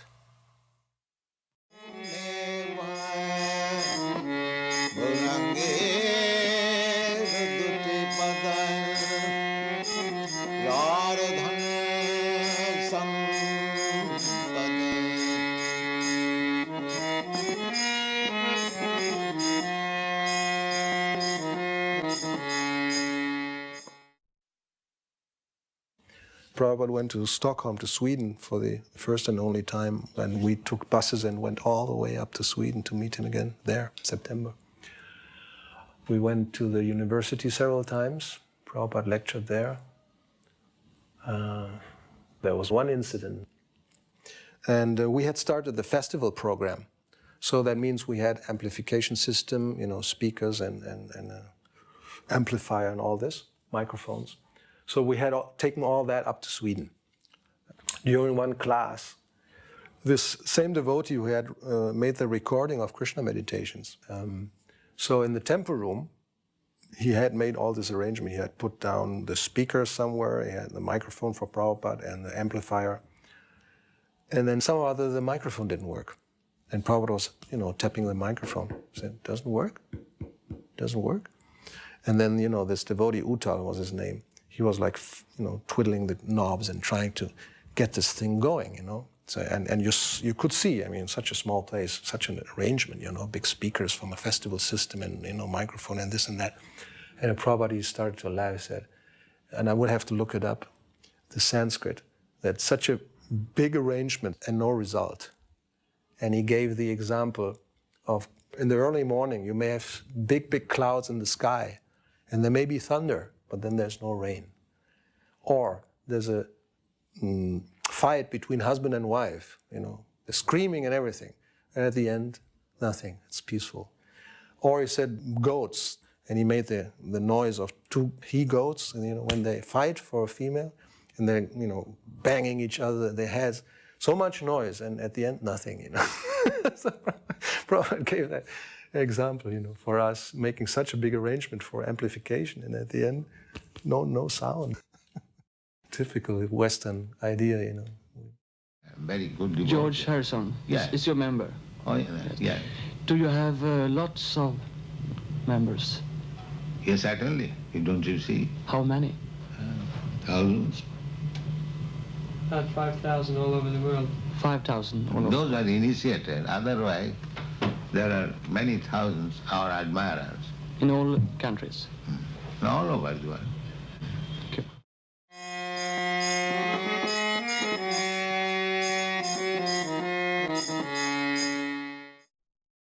After the first meeting of Srila Prabhupada in 1970, then Srila Prabhupada started giving many instructions. And since I was still a PhD student at the University of California at Irvine, whenever Prabhupada came to New Dwarka, Los Angeles, I used to come and have darshan of Srila Prabhupada regularly. And the main program was to join Srila Prabhupada in the morning walk. And that morning walk was a very animated discussion, and basically about the role of scientists in the modern world and how to give them some principles of Krishna consciousness. We could hear the Bhagavatam class in our individual apartments through an intercom, and so we knew when it was time to rush into the temple to bring our kids up for cookies. Prabhupada once said that if you want to make a friend, you give him a cookie. There was a whole assembly of kids in the Los Angeles temple in the old temple room. And my son, Bhaktarupa, wanted some kartals that Chandrasekhar was playing, and he was a whole lot bigger than my son. So he tried to grab for the kartals, and when he couldn't get them away, he started to cry. Prabhupada leaned over with his kartals and handed me the kartals, and then he kind of nodded for me to give them to Bhaktarupa, which I did. And Bhaktarupa stopped crying, and he just stared at Prabhupada, and he kind of froze. Prabhupada smiled, and he began to play them, and everybody was happy. It was the greatest satisfaction as a mother to have your child, your son, be blessed by the spiritual master. It was unparalleled. Most of the kids are really small, so my son began to pick up the kids, the little ones, because see, you can see they're having a hard time. Some of them can't quite get the cookie and whatnot. This is the morning where Prabhupada did not give Raghunath a cookie. Usually after Raghunath would hold the little child out to get the cookie, then Prabhupada would give him one. I understood that, you know, this is the spiritual master and just whatever he does is perfect, but I was really upset. How come my son didn't get a cookie? Everybody else did. Raghunath, you know, he just kind of like accepted, oh, I didn't get one? Okay, I didn't get a cookie. Yeah, see Raghunath bringing another little kid out. So the next morning, when Srila Prabhupada would come down from his quarters on the side stairs, and Karandar would drive the Rolls Royce up to take Srila Prabhupada on his morning walk. And Raghunath and I were out there. Oh, look, Raghunath took a cookie. He didn't get one. So the big sannyasis were there, and they were going to go on the morning walk to Venice Beach with Prabhupada. And he motioned to Raghu to come and had Raghunath come inside the car and sit next to him. And for the next 2 or 3 mornings, he took Raghu on the morning walk with him. And so I thought, Raghu didn't get a cookie, but Raghu got to go on the morning walk. So the pure devotee always does wonderful things. I mean, there was a little bit of a push and a shove, you know, to get near his company, but I was determined to stand in that spot. I didn't want to fall asleep during his classes, so that's one of the reasons I stood. And I used to meditate on how in his hands playing the kartals, and I would sing right into his right ear. And on one occasion, I was chanting, and I was thinking to myself that really I don't know the significance of what I'm chanting, but I know that it gives a lot of pleasure to Prabhupada. So let me, with that spirit, chant selflessly, just for his pleasure, no other motive. And traditionally, after the class, there would be a short kirtan. And so there would generally be some vying for the microphone and who was going to lead. And I remember on one such occasion, Sudama prevailed, Sudama Maharaj, to lead the kirtan. But just as he began to lead, Prabhupada stopped him and turned to me, let this boy lead. And so I was very much moved by that, how he had felt my sentiment and my thoughts and my heart with regard to the chanting. And he taught me what was the right spirit behind the chanting, that it should be chanted only for the pleasure, obviously, of God and Guru. There was a discussion about who initiated book distribution in America, who should get the credit. And they were talking about Keshava and Karandar. And Prabhupada stopped. He said, no. Jayananda, he was the first. Because Prabhupada didn't actually see book distribution just from the perspective of somebody who went out and sells the books. In a real sense, he saw it from the perspective of the person who paid for the book itself to be produced. So then he said, where's Jayananda? Call Jayananda. So Jayananda happened to be on the walk, but he was way in the back. So then everyone turned and somebody said, Jayananda Prabhu. And he came walking up and he stood right in front of Srila Prabhupada. His chadar was over his head. He had a transcendental look about him, you know. And he was smiling at Prabhupada. And Prabhupada said, you were the first, were you not? And Jayananda said, what is that, Srila Prabhupada? He said, you were the first to organize book distribution. And Jayananda said, well, I don't know, Srila Prabhupada, if I was the first. He said, yes, you were the first. You get the credit. You printed my teachings of Lord Chaitanya. So Jayananda, I remember he said, thank you, Srila Prabhupada. He just said thank you. And I was new devotee. I was just watching everybody interact with Srila Prabhupada. And I remember that particular experience. You know, how affectionate Prabhupada was to him and how much he wanted to give him credit. Srila Prabhupada had a fire sacrifice.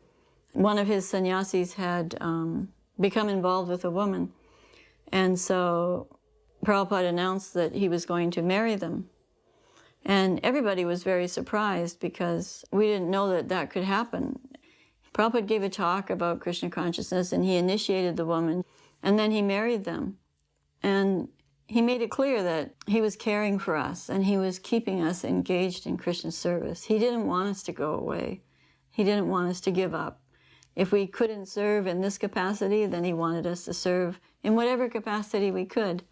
It was so kind and fatherly of Srila Prabhupada, the way he treated the whole situation. Later, I heard a tape of a conversation Srila Prabhupada had with another sannyasi who had left and married a woman. And then after some time, he came back and Prabhupada accepted this lady and initiated her. She did some wonderful service. I remember the conversation. The sannyasi was saying to Prabhupada, Lord Chaitanya rejected one of his followers for just looking at a woman lustfully. And yet I have given up sannyas and I have gotten married. So does that mean that you reject me? And Srila Prabhupada said, Lord Chaitanya is the Supreme Personality of Godhead, so he can reject like that. But I am only his humble servant, and you are all helping me, so I can never reject you. It was so kind. Srila Prabhupada's total detachment and total kindness. There was never anything egotistical or material about Srila Prabhupada. Spread this Krishna consciousness movement. Parama Ananda Kanda. People will be happy. Our mission is to see Sarve Sukhina Bhavantu. We don't want to see that we exploit somebody else and I become happy. No. We want to see everyone happy, but they do not know how to become happy. Therefore, we are trying to spread this Krishna consciousness movement that everyone will be happy. Yeah.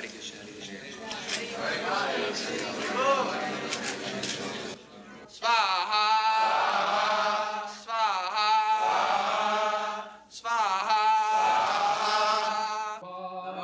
Brahmanya, Devaya, Brahmana, Hidaya, Jaga, Krishnaya, Govindaya, Namaha. Krishna is Go Brahmanita. He takes care of the cows and the Brahmanas. In other words, in a human society, if there is no protection of the Brahmana and cow, then it is demonic society. Therefore it is said, Go Brahmana Hitaya. The Brahminical culture must be maintained. Hare Hare Hare Hare Rama Hare Hare Rama Rama Rama Hare Hare Hare. Jai Srila Prabhupada.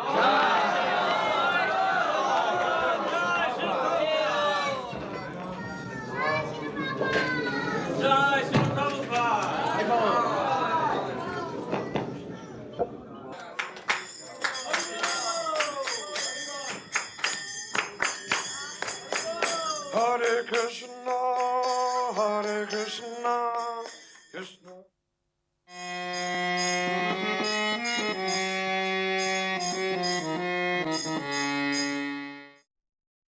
He seemed very happy to just be in Mayapur, which at the time it was almost in the middle of nowhere.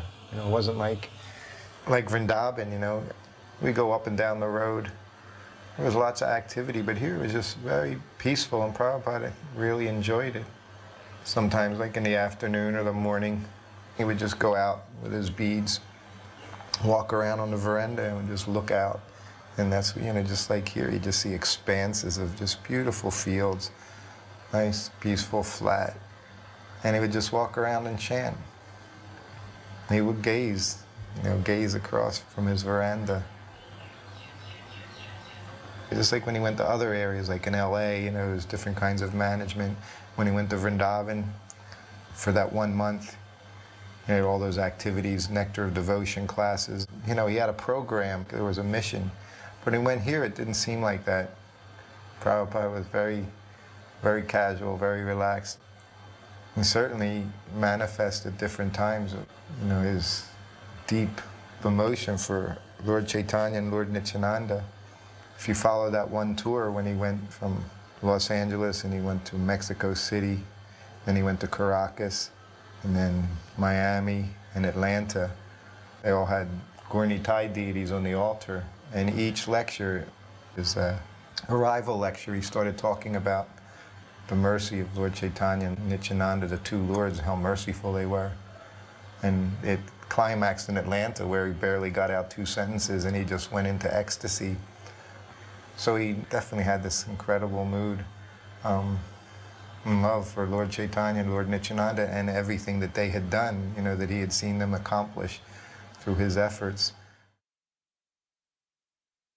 I was also here in Mayapur for the opening of the Mayapur Chandradoya Mandir, the Lotus building, when Radha Madhava were invited to their new building.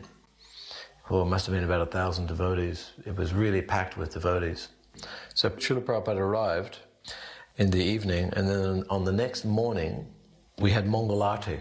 And it was like the first big Mongol Artik with Srila Prabhupada in the Lotus building for that festival. So that Mongol Artik was absolutely tumultuous.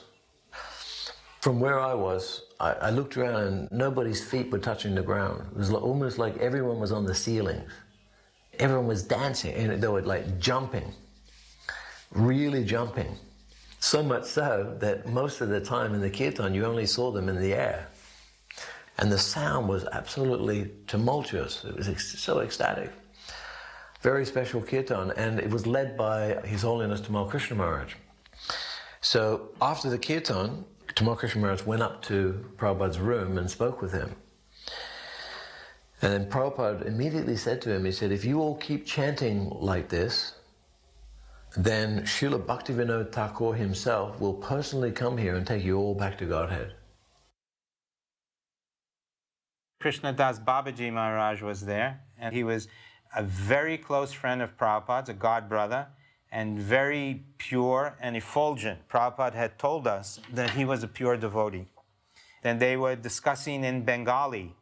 It was just Krishnadas Babaji, Prabhupada, and myself inside the room. But at that time, Subal Sadhu, a funny, eccentric fellow, old man, came in. But at one point, he started really chanting, Hare Krishna, Hare Krishna, and he started rolling on the floor in Prabhupada's room. And I thought I must do something about it. So at that time, what little Bengali I could speak, I told Subal, Prabhupada is very tired now. So you please come another time. And I stopped him from rolling very gently, and I lifted him up, and I kind of showed him out the door. And I shut the door. And I went back, and Krishnadas Babaji Maharaj, he was always prone to laugh. He would laugh at everything, especially what the Western devotees would do and say. He found very humorous. But this time he was heaving, he was going hysterical. And as he laughed more, Prabhupada began to laugh, and they were both laughing and laughing and laughing. And then Prabhupada, in the midst of his laughter, he looked at Krishnadas Babaji and he said in Bengali, "Ku balo Bangla bolche," that he speaks real good Bengali. And they laughed and laughed and laughed. Here was Srila Prabhupada's position. He had practically conquered the world with Krishna consciousness. He'd been all around, and he came back here to Mayapore, and now he was establishing something really big. It was the opening of the Lotus building. You know, and in those days, this was a big building. You know, it was bigger than practically anything else around in Mayapore. And there was no one more successful. It was clear now that he was more successful than any of his godbrothers. It was clear that he was Krishna's representative, that he was the special Sankirtan general for the whole world. That day, Srila Prabhupada gave the class, and I clearly remember the first thing that he said in his lecture, before he said anything, he said, "Actually, I'm unfit to be your leader." And everyone was like very quiet. And he was quite choked up as well. And he said, "You are all spreading Krishna consciousness in the Western countries because of your previous connection with the Sankirtan movement. And Lord Chaitanya has put you there. He says, and you are actually doing everything. And I'm not fit to be your leader." When he said that, I thought, now hang on. This is a level of humility that I cannot understand. Because he really meant it. It was obvious that he was doing some really big things. But he was absolutely taking no credit for it. And he really meant it. Otherwise he wouldn't have said it. Actually, when I first heard that, I was bewildered. I couldn't understand what he was talking about. But as I've reflected upon that over the years, now I understand that he's actually completely humble. He has no sense of thinking that I am the doer. Prabhupada said, you know, you should distribute prasad, let people know that we're giving out prasad. And the first time, this was 72, Prabhupada used to cook it, and we put it in buckets, and people came with their little bowls, and, you know, we had leaf plates. And Prabhupada watched through his window, because it was right below his window. I said, yes, this is very good, prasadam distribution. So this was the first food for life, so to speak. Now, of course, I was asking someone about the prasadam distribution. They said, well, not so many people come anymore. He said, because the whole area has become so prosperous due to ISKCON. Prabhupada invited all of his godbrothers from the surrounding maths to come and have sort of a group get-together. The different Gaudiya Math leaders and many of their disciples also came. And of course, for a long time, they were sitting in Prabhupada's room, you know, talking and laughing and speaking in Bengali, which we couldn't understand. But then later on, he brought them all out onto the veranda and had them all sit down and gave them all leaf plates, and he had his devotees serving them prasad. And Prabhupada was personally directing the serving. And I was standing way down at the other end of the building just looking at this. And I was just thinking, wow, that looks so nice, that prasadam. I was thinking, you know, in India we never have the Sunday feast. In Dallas we have Sunday feasts every week, so even if you're austere all week, you have the Sunday feast to look forward to. And just at that moment, Prabhupada turned around and he motioned to me, come here. And I thought, oh, you know, probably wants me to help serve. And so I walked over, I said, yes, Prabhupada, you know, how can I serve you? And he said, sit down. And I, you know, shook my head. I thought, I didn't hear this right, but he said it again, sit down. And I sat down, and Prabhupada said, give him a plate, serve him some sabji, give him puri, give him sweet rice. Just like that, he was directing all the serving, and he was going up and down, and as he was serving his godbrothers and their disciples, he was serving me also. And I couldn't believe it. I was in ecstasy. eating, prasad served by my own guru. And it was really, really good. But at the same time, I was so embarrassed taking service from my guru. And at one point, Prabhupada said, would you like more puri?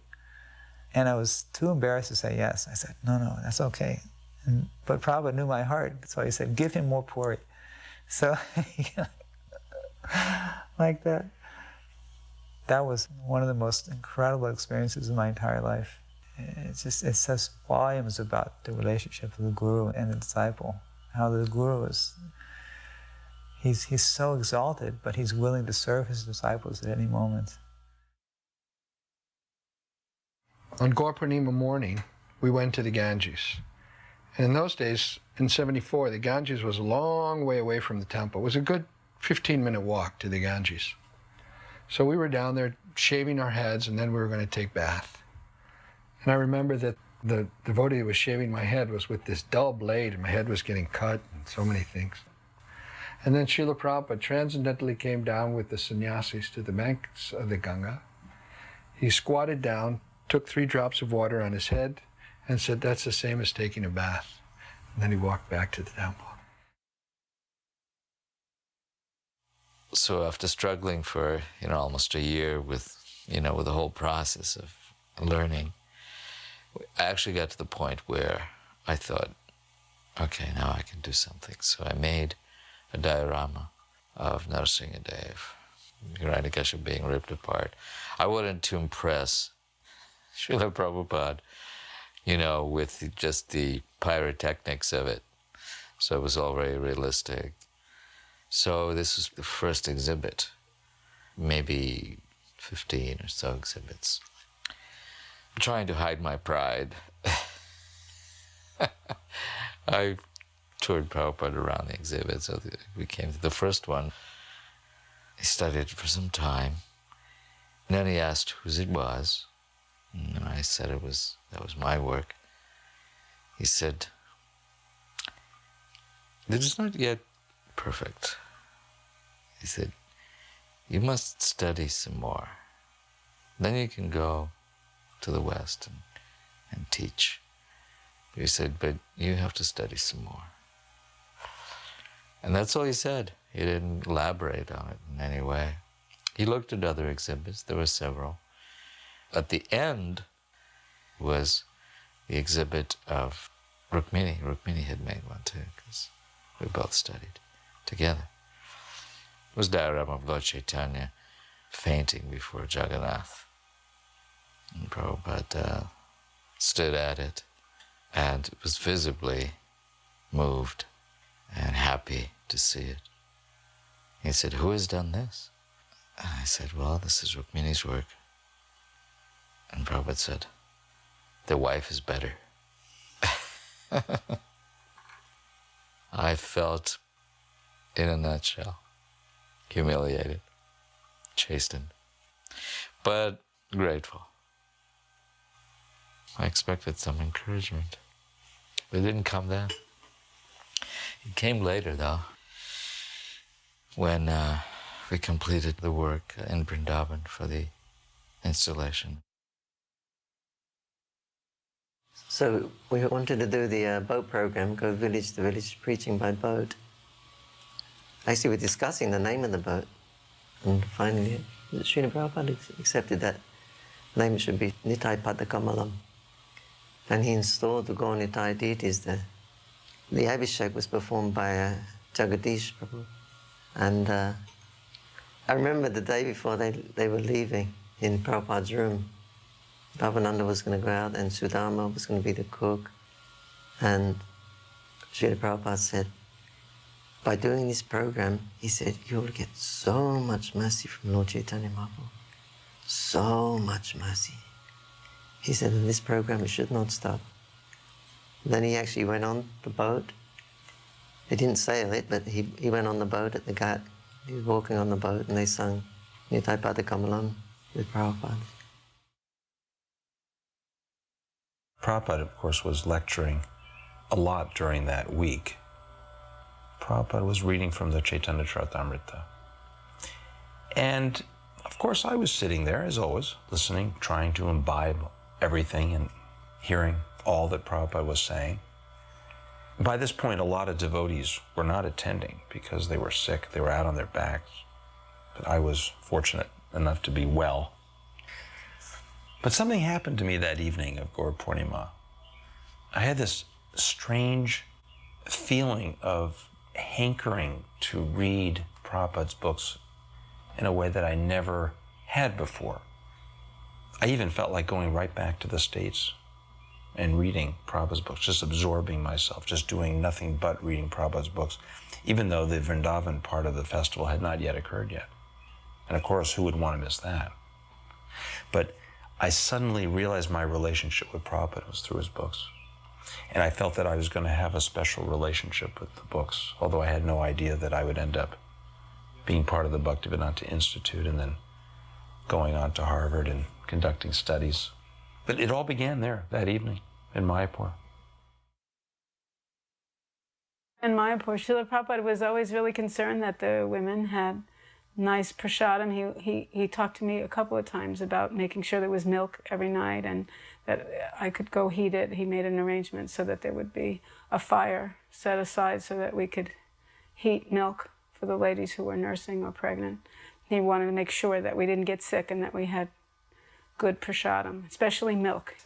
But it was real nice. We were staying right there, all the women in Pishima. Pishima would never go into Srila Prabhupada's quarters without another lady. So she would just grab you. Well, before she'd grab you, she'd wash you off with Jamuna water. Then she'd grab you. And she'd ask you to come in with her. And so some ladies who didn't often get to be with Srila Prabhupada got to go in his room because they would go with her. Pishima couldn't really understand what was being said because he was always speaking in English, but she would just like to sit and listen and see Srila Prabhupada.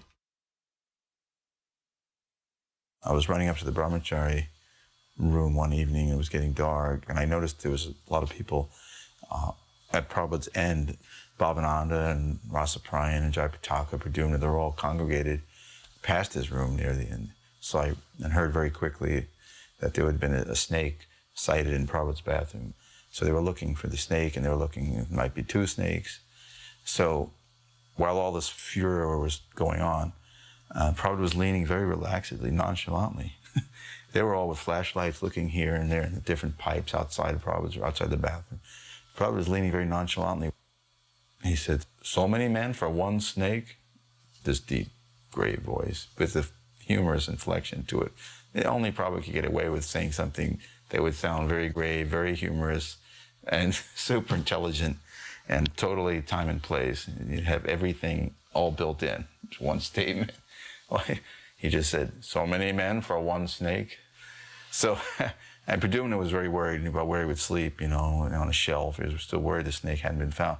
So in the morning, I'd forgotten about the snake incident, and I was waiting outside Prabhupada's room, and the door opens up, and a couple of people with Prabhupada. He has his cane, and the first thing he says is, "Anyone was bit by this snake?" Also with that kind of humor and biting kind of wit. Then he walked to the steps, and he stopped again, and he said, "Pradyumna has fled?" Because he knew Pradyumna was particularly worried about the snake. And the whole idea was funny. Pradyumna has fled. And in the class, it was one of Kunti's prayers. Maybe it was Manye Tvam Kalam, that Krishna's time. Prabhupada gave the example. He said, "So we think we're very safe in our four-story marble building, but the snake is there, and the snake is death." It's an example of how Prabhupada would utilize everything for his preaching. The snake is death. We think we're very safe. He was in his room, and all the leading devotees were there. It was really silent. It got pretty heavy then. The Prabhupada was just looking around at everyone, and he wasn't saying anything. And he said, "So, there were no questions?" And nobody answered. It got even more heavy. The Prabhupada said, "Why there are no questions?" It got even more intense. "It is the disciple's duty to question the spiritual master. Why there are no questions?" Then somebody said, "Srila Prabhupada, in Srimad Bhagavatam, such a person said, 'This is this right?'" He said, "Fool! It says in the Bhagavatam, and you ask me if it's right. What kind of question is this? Then it got even more intense. And then Hridayananda Maharaj asked the pertinent question. I broke the ice. He was walking down an aisleway back to the Vyasa sign to give Bhagavatam class. Everyone was down, prostrated, offering our obeisances. And I remember when Prabhupada walked by, I reached to touch his feet as everyone else was doing. And I touched his feet, and they felt amazing. It was like touching some type of spiritual velvet. It was the most amazing feeling. And then all of a sudden, a dark cloud came over me where I realized, oh my God, I'm holding on to Prabhupada's feet, and he can't go. And I was petrified at what I had just done. And then I lifted up my head from down at the floor, and I looked up at Prabhupada, and he was just smiling at me. And it was like the sun had risen after a dark monsoon rain. And it was just brilliant, and it seemed like everything was bright and happy. And I released my hands from Prabhupada's feet, and he smiled and just continued walking back to the Vyasa sign.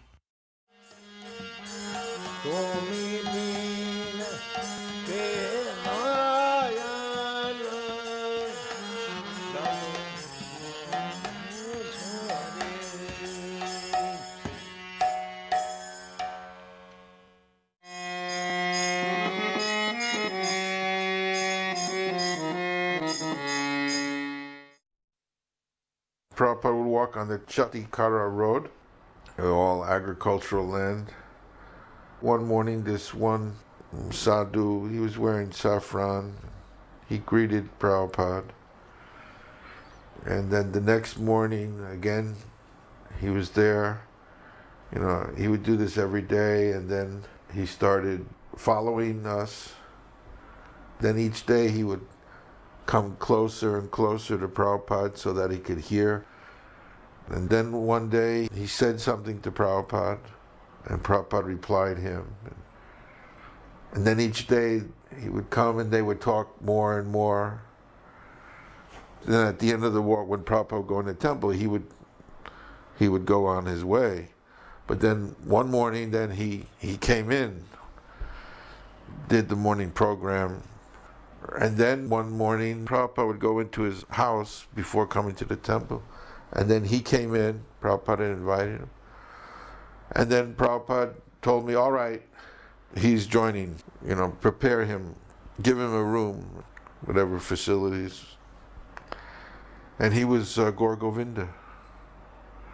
That's how he joined, Gaur Govinda Swami.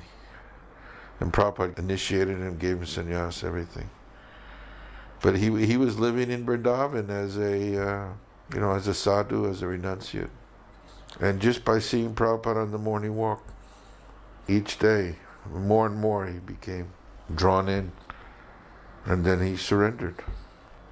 So Prabhupada was making devotees just by going on a morning walk. I remember one lecture in Fogel Ashram, Prabhupada was saying, so my devotees, you know, you are so many and you have spent each so much money to come here. He was adding it all up. He was saying, this is the right use of money, that devotees should come every year to become inspired and then to go back and to preach. You know, so he was encouraging devotees to come. One morning we took a walk with Srila Prabhupada. At one stage a bullock cart passed by with a few passengers in it.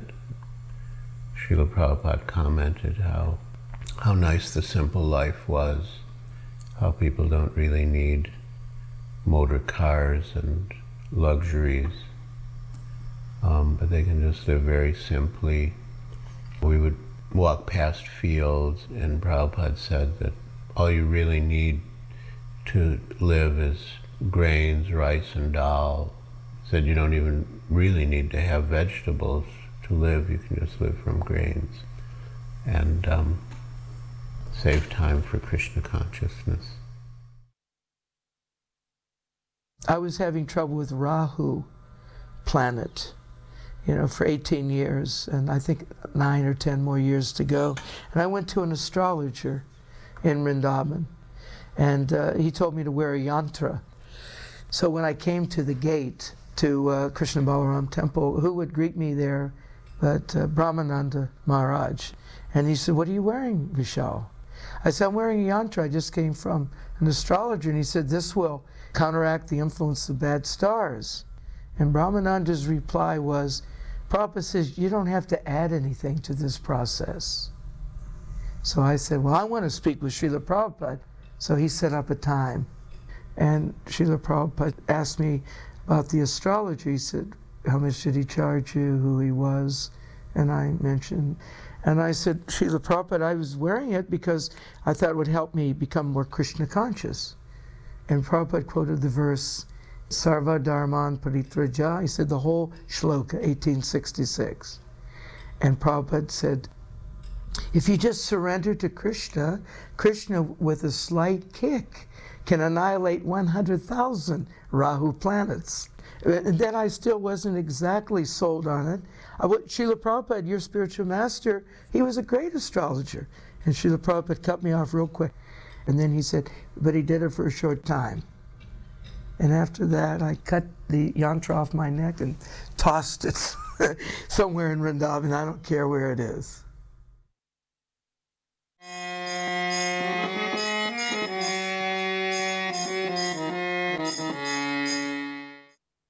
A young man from the second channel of the German television visited our temple, which was in the very heart of Berlin. He came in and told us that he wanted to make a documentary about the Krishna conscious movement. At that time, our temple president was Shivananda Das, an American devotee who had been sent to Europe by Srila Prabhupada, who was very enthusiastic and very kind, but he did not speak German yet. So, since I was a talkative fellow, he asked me to please take care of this documentary making together with the film crew. Aktivitäten ausführe.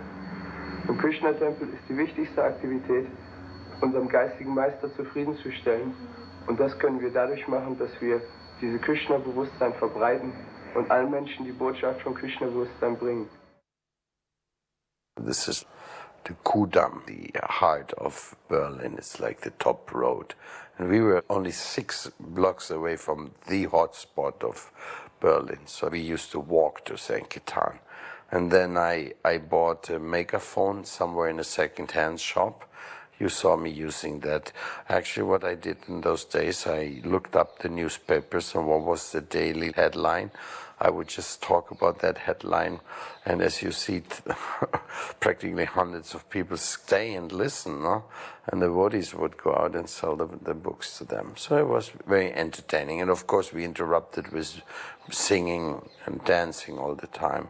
It was a beautiful style of Sankirtan. I mean, if you look at that, this straightforward, honest going and singing there in deities, speaking to the public and giving out Prabhupada's books like Easy Journey to Other Planets, it was absolutely spectacular. Of course, I was speaking to the people like people usually do after a little Harinam, and to invite people over to our temple. And you can see in the pictures the temple was lively. Many, many new faces were there all the time. And we were very, very happy. You could say the temple present was very good, the prasadam was very good. We were very satisfied. The temple was right off Kurfürstendamm, 153. So we were right in the heart of the city there. I mean, you walk down the street and you had all the nightclubs and theaters and restaurants. So we were right smack dab in the middle of Kali Yuga. Our little temple, the storefront, was right next to a restaurant. And during Mangal Arati, we could hear them, clinking glasses, drinking, and smell what they're eating. And it was quite abominable. And across the way, there was like a nightclub or something, and they had speakers outside on the roof. And when we went to sleep at 9 o'clock at night, they would turn the speakers on, full blast. And then, you know, when we get up in the morning, well, they were just kind of ending their whoopla. So it was quite interesting. A lot of bikers were there. It was a pretty crazy scene to be right in the middle of that. But yet it afforded us to do a lot of preaching and book distribution. And we knew that this was very pleasing to Prabhupada. It was so blissful. It was so blissful. One time we were taking a walk and Prabhupada said, the Germans are the most intelligent amongst the Europeans, and they're also the most materially attached. Prabhupada was very much desirous of having his books presented to the German people because they were intelligent people, and he felt that if we presented his books properly and very nicely, that the German people would be affected by that. When we got there, of course, there wasn't anything in German. As a matter of fact, Srila Prabhupada at the beginning told us to go and get jobs. This was around 69 or 70. So I got a job, and Krishnadas got a job. Of course, Krishnadas was going there also to learn the goldsmithing trade. I got a job working for the Botanical Garden in Hamburg. The early book publication started when Jai Govinda got there. Jai Govinda was in India with Achutananda, and then Prabhupada had instructed him to come to Germany to do that. And so he came, and they got a press, and then we started a magazine, Back to Godhead magazine. We called it Zurück zur Gottheit. And from there, the Bhagavad Gita in German came out, and Hantaduta had it printed on Bible paper, and Prabhupada was very pleased with that edition. Here's our altar. We didn't have deities then, at least not here. They had small Radha Krishna deities in another part of Germany. Oh, this is the washing. We used to wash everything by hand. We heard told this is how Prabhupada washed his clothes, by foot. And that's me making vases.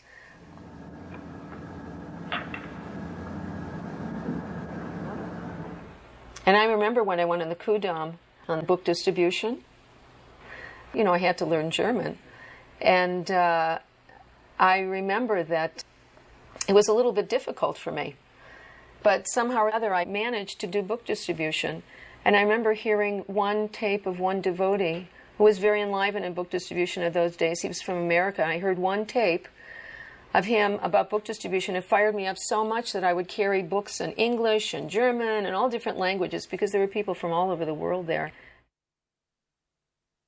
Every time when we would go up to the S-Bahn to go to Sankirtan, we could actually look over the wall, the Berlin Wall, into the east, and we were very having mixed feeling because that time Berlin was like an island within the east, and so you have compassion. You feel, oh, these people on the other side cannot get Krishna consciousness. So we were always thinking from the very beginning how to move onwards and also reach out to East Germany. You know, Prabhupada's spirit was with us. I had a little accident and I couldn't go out the normal Sankirtan. So in that time, I used to go every day to East Berlin through Checkpoint Charlie, and the West Germans had a 24-hour visa only into the East. They could not stay longer than that. Sometimes we took 1 or 2 books in our pocket. It was extremely prohibited, but you were not always completely researched. So just 1 or 2 books that was able. So that's how the first books got there. So I would go in the morning and come back at night. I would go to Bahnhof Friedrichstraße in the east, change myself into a dhoti in the bathroom, and walk out of the bathroom now as a robed monk. And I would just run around in the streets, what is the hotspots of East Berlin. And people would approach me and I would start talking to them. Then we used to have a Sunday feast in East Berlin, every Sunday in a different park. And only the more closer, really trusted people, they would know where the next feast is. So it started working up. We ended up with Sunday feast with 50 people. So it was a totally undercover thing. And as a matter of fact, one day, one man who had a little farmhouse, he had invited us to do a gathering in his farmhouse. So when we went there, that moment one spy from the Eastern government actually ended up in our program, and from then on we were persecuted. But still the devotees managed somehow. The movement never stopped ever since we started there, and later one devotee was initiated by Prabhupada. I used to go every day, but then my health got better again, and Shivananda also wanted to go. I went over to East Berlin with my japa beads, and I just chanted Hare Krishna and walked around. And not very many people approached me, but then they had in Berlin a Jugendfest, which means a youth festival. And young people from all over the communist bloc countries came to East Berlin, and this was in 1974. So what everybody was doing was they had these kerchiefs around their neck, and they would meet somebody from Poland, and they'd say, "Oh, sign my kerchief." So then when they saw us in the devotees, they thought, "Oh my goodness gracious, I better get this guy to sign my kerchief here." So they would walk up to us and say, "Please sign my kerchief." And so we'd sign Hare Krishna. And then gradually, we get a whole group of people all around us, and we just speak about Krishna consciousness. Preetu came to take part in that also. And then at the end of the youth festival, we were walking down in Alexanderplatz, the main section in East Berlin. And then a young man approached us and said, "Oh, Hare Krishna." And this was to eventually become Eka. So Eka was living in East Berlin and carrying on activities. And then so he eventually became initiated by Srila Prabhupada.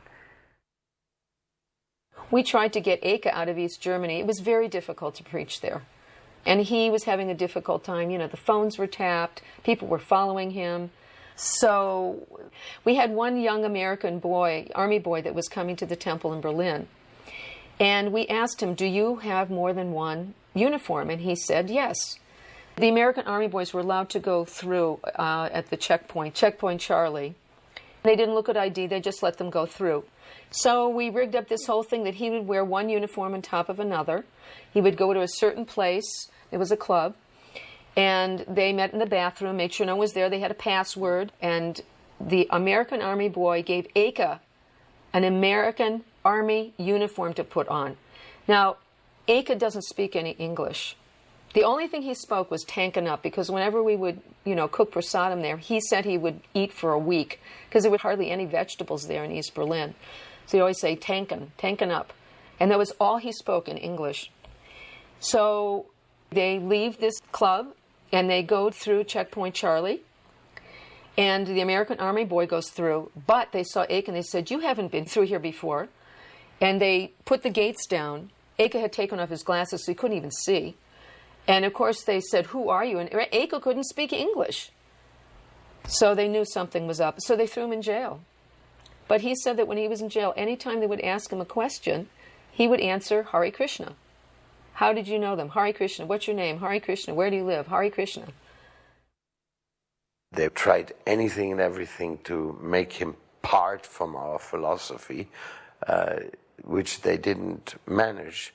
I think he was chanting 64 rounds there in this confinement, and finally they got so disgusted with him that one night they took him for a ride, and he thought they were going to kill him, and they took him out into a forest, and they said, "Walk this direction and never come back." And when he kept walking, all of a sudden he was in West Germany. So he was the first Krishna devotee was actually thrown out from East Germany because they couldn't convert him back to a normal communist. And of course, that time also the preaching started in the East. We met the first person from Czechoslovakia to Riga, and that's when the Polish Yatra also got the first messages from the East Germans. They took something there. And also first preaching in Hungary. We smuggled in a van full of books and did a lot of preaching there. Habe ich gefragt, wie viel Gelder ihr so einnehmt. Da sagte er so 500 bis 1000 Mark. Ich sagte, wo gehen denn die Gelder alle hin? Und daraufhin sagte er, ja, ich weiß es ganz genau, ich habe sie ja selbst abgeschickt. In 400 bis 500 Dollar kleinen Beträgen geht alles nach Amerika, wo riesige Grundstücke gekauft werden. This devotee, we couldn't remember his name, but his father was in the police department, and he was in cahoots with, I believe, a Catholic priest. Now, this devotee's parents did not like the fact that he was a devotee, and they would try everything to get him out of Krishna consciousness. And it was due to his father that this whole thing happened in 74 when they came and raided the temples. They would put articles in the newspaper against the devotees, and of course people would read those, and then we got a lot of flack on Sankirtan. And even though we got a lot of flack on Sankirtan, we still were able to distribute books. Some people were just curious. It made them curious about, what Krishna consciousness was really about. They had to find out. So despite the fact that all kinds of ill things were being said about Krishna consciousness and the devotees, and a lot of non-truths, still it brought people to the point of, buying Prabhupada's books. The setup from the temple, there was one door, and on each side were two huge picture windows. The curtains were open practically all of the time. And it was like living in a fishbowl. People were always looking in, especially during arati. Didn't matter if it was the daytime or the nighttime, people would come and take a look and just couldn't believe what they were seeing. And you can tell by this woman's face. What is this? I had an encounter actually with the mafia one time. There were a couple of men from Italy. I could tell they were from Italy. They were, having a good time. They had money. So I went out and I asked them for a donation, take a book, please. And they said, well, we're going gambling, but whoever wins will come and give you the money, and then we'll get a book. I said, okay. But they came back, and they gave me money, and then they said, we want you to meet our boss. And I turned around, and there was this long limousine, and they said, get in. And I was scared to death. I didn't know if, they were going to close the doors. I mean, that was going to be the end. Anyway, I got in the very back, and there was a gentleman that looked just like the books you read about and the movies you saw as a kid. The Godfather, he looked exactly like that. He was an elderly gentleman. I was scared, but he couldn't speak English. So here's the young man who had been at the window. He brought me in. We were sitting in the limousine, and I'm trying to convince this man to take a Bhagavad Gita, a German Bhagavad Gita, an Italian-speaking man, and I'm speaking English. So I said some things. Somehow or the other, he took the Bhagavad Gita and gave a very nice donation. And I was actually able to get out of the limousine, and off they drove. And I never saw them again. It was a very interesting experience, a test of faith, to say the least. We were starting to learn English with Prabhupada's tapes because there wasn't an English-speaking country. So in the beginning it was difficult because Prabhupada's intonation isn't that easy, but quickly we learned it, and then listening to Prabhupada's tapes was really one of our main joys. Without Srila Prabhupada, nothing would have happened that time. He had this mystical power to reach us, even though we were so distant from him and knew so little about him, but he had us electrified. And whatever the plan of Krishna was, it was definitely meant to happen. And Srila Prabhupada was floating in that nectar of his movement, reaching out everywhere. But when you went to Prabhupada, or when you talked to him about any specifics, you could see that he was so aware of all the details, just like perfectly the pure devotee in contact with the super soul, knowing what to say and what's going on, even though it's impossible that he knows it all simultaneously. But he was always there for each and every one of us, and we felt that protection. That's why not only it worked at that time, it also works for those who follow him even afterwards, because nowadays, there's so many generations of devotees. But I have a very, very strong feeling that there's not much a difference of them to us, because even though we are fortunate of having met Prabhupada personally, the mystical influence of Prabhupada's outreach it just reaches anybody who loves him and who has a feeling that he wants to do something for him. And that's a mystical power which definitely keeps working, just like as he is still with us.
Hare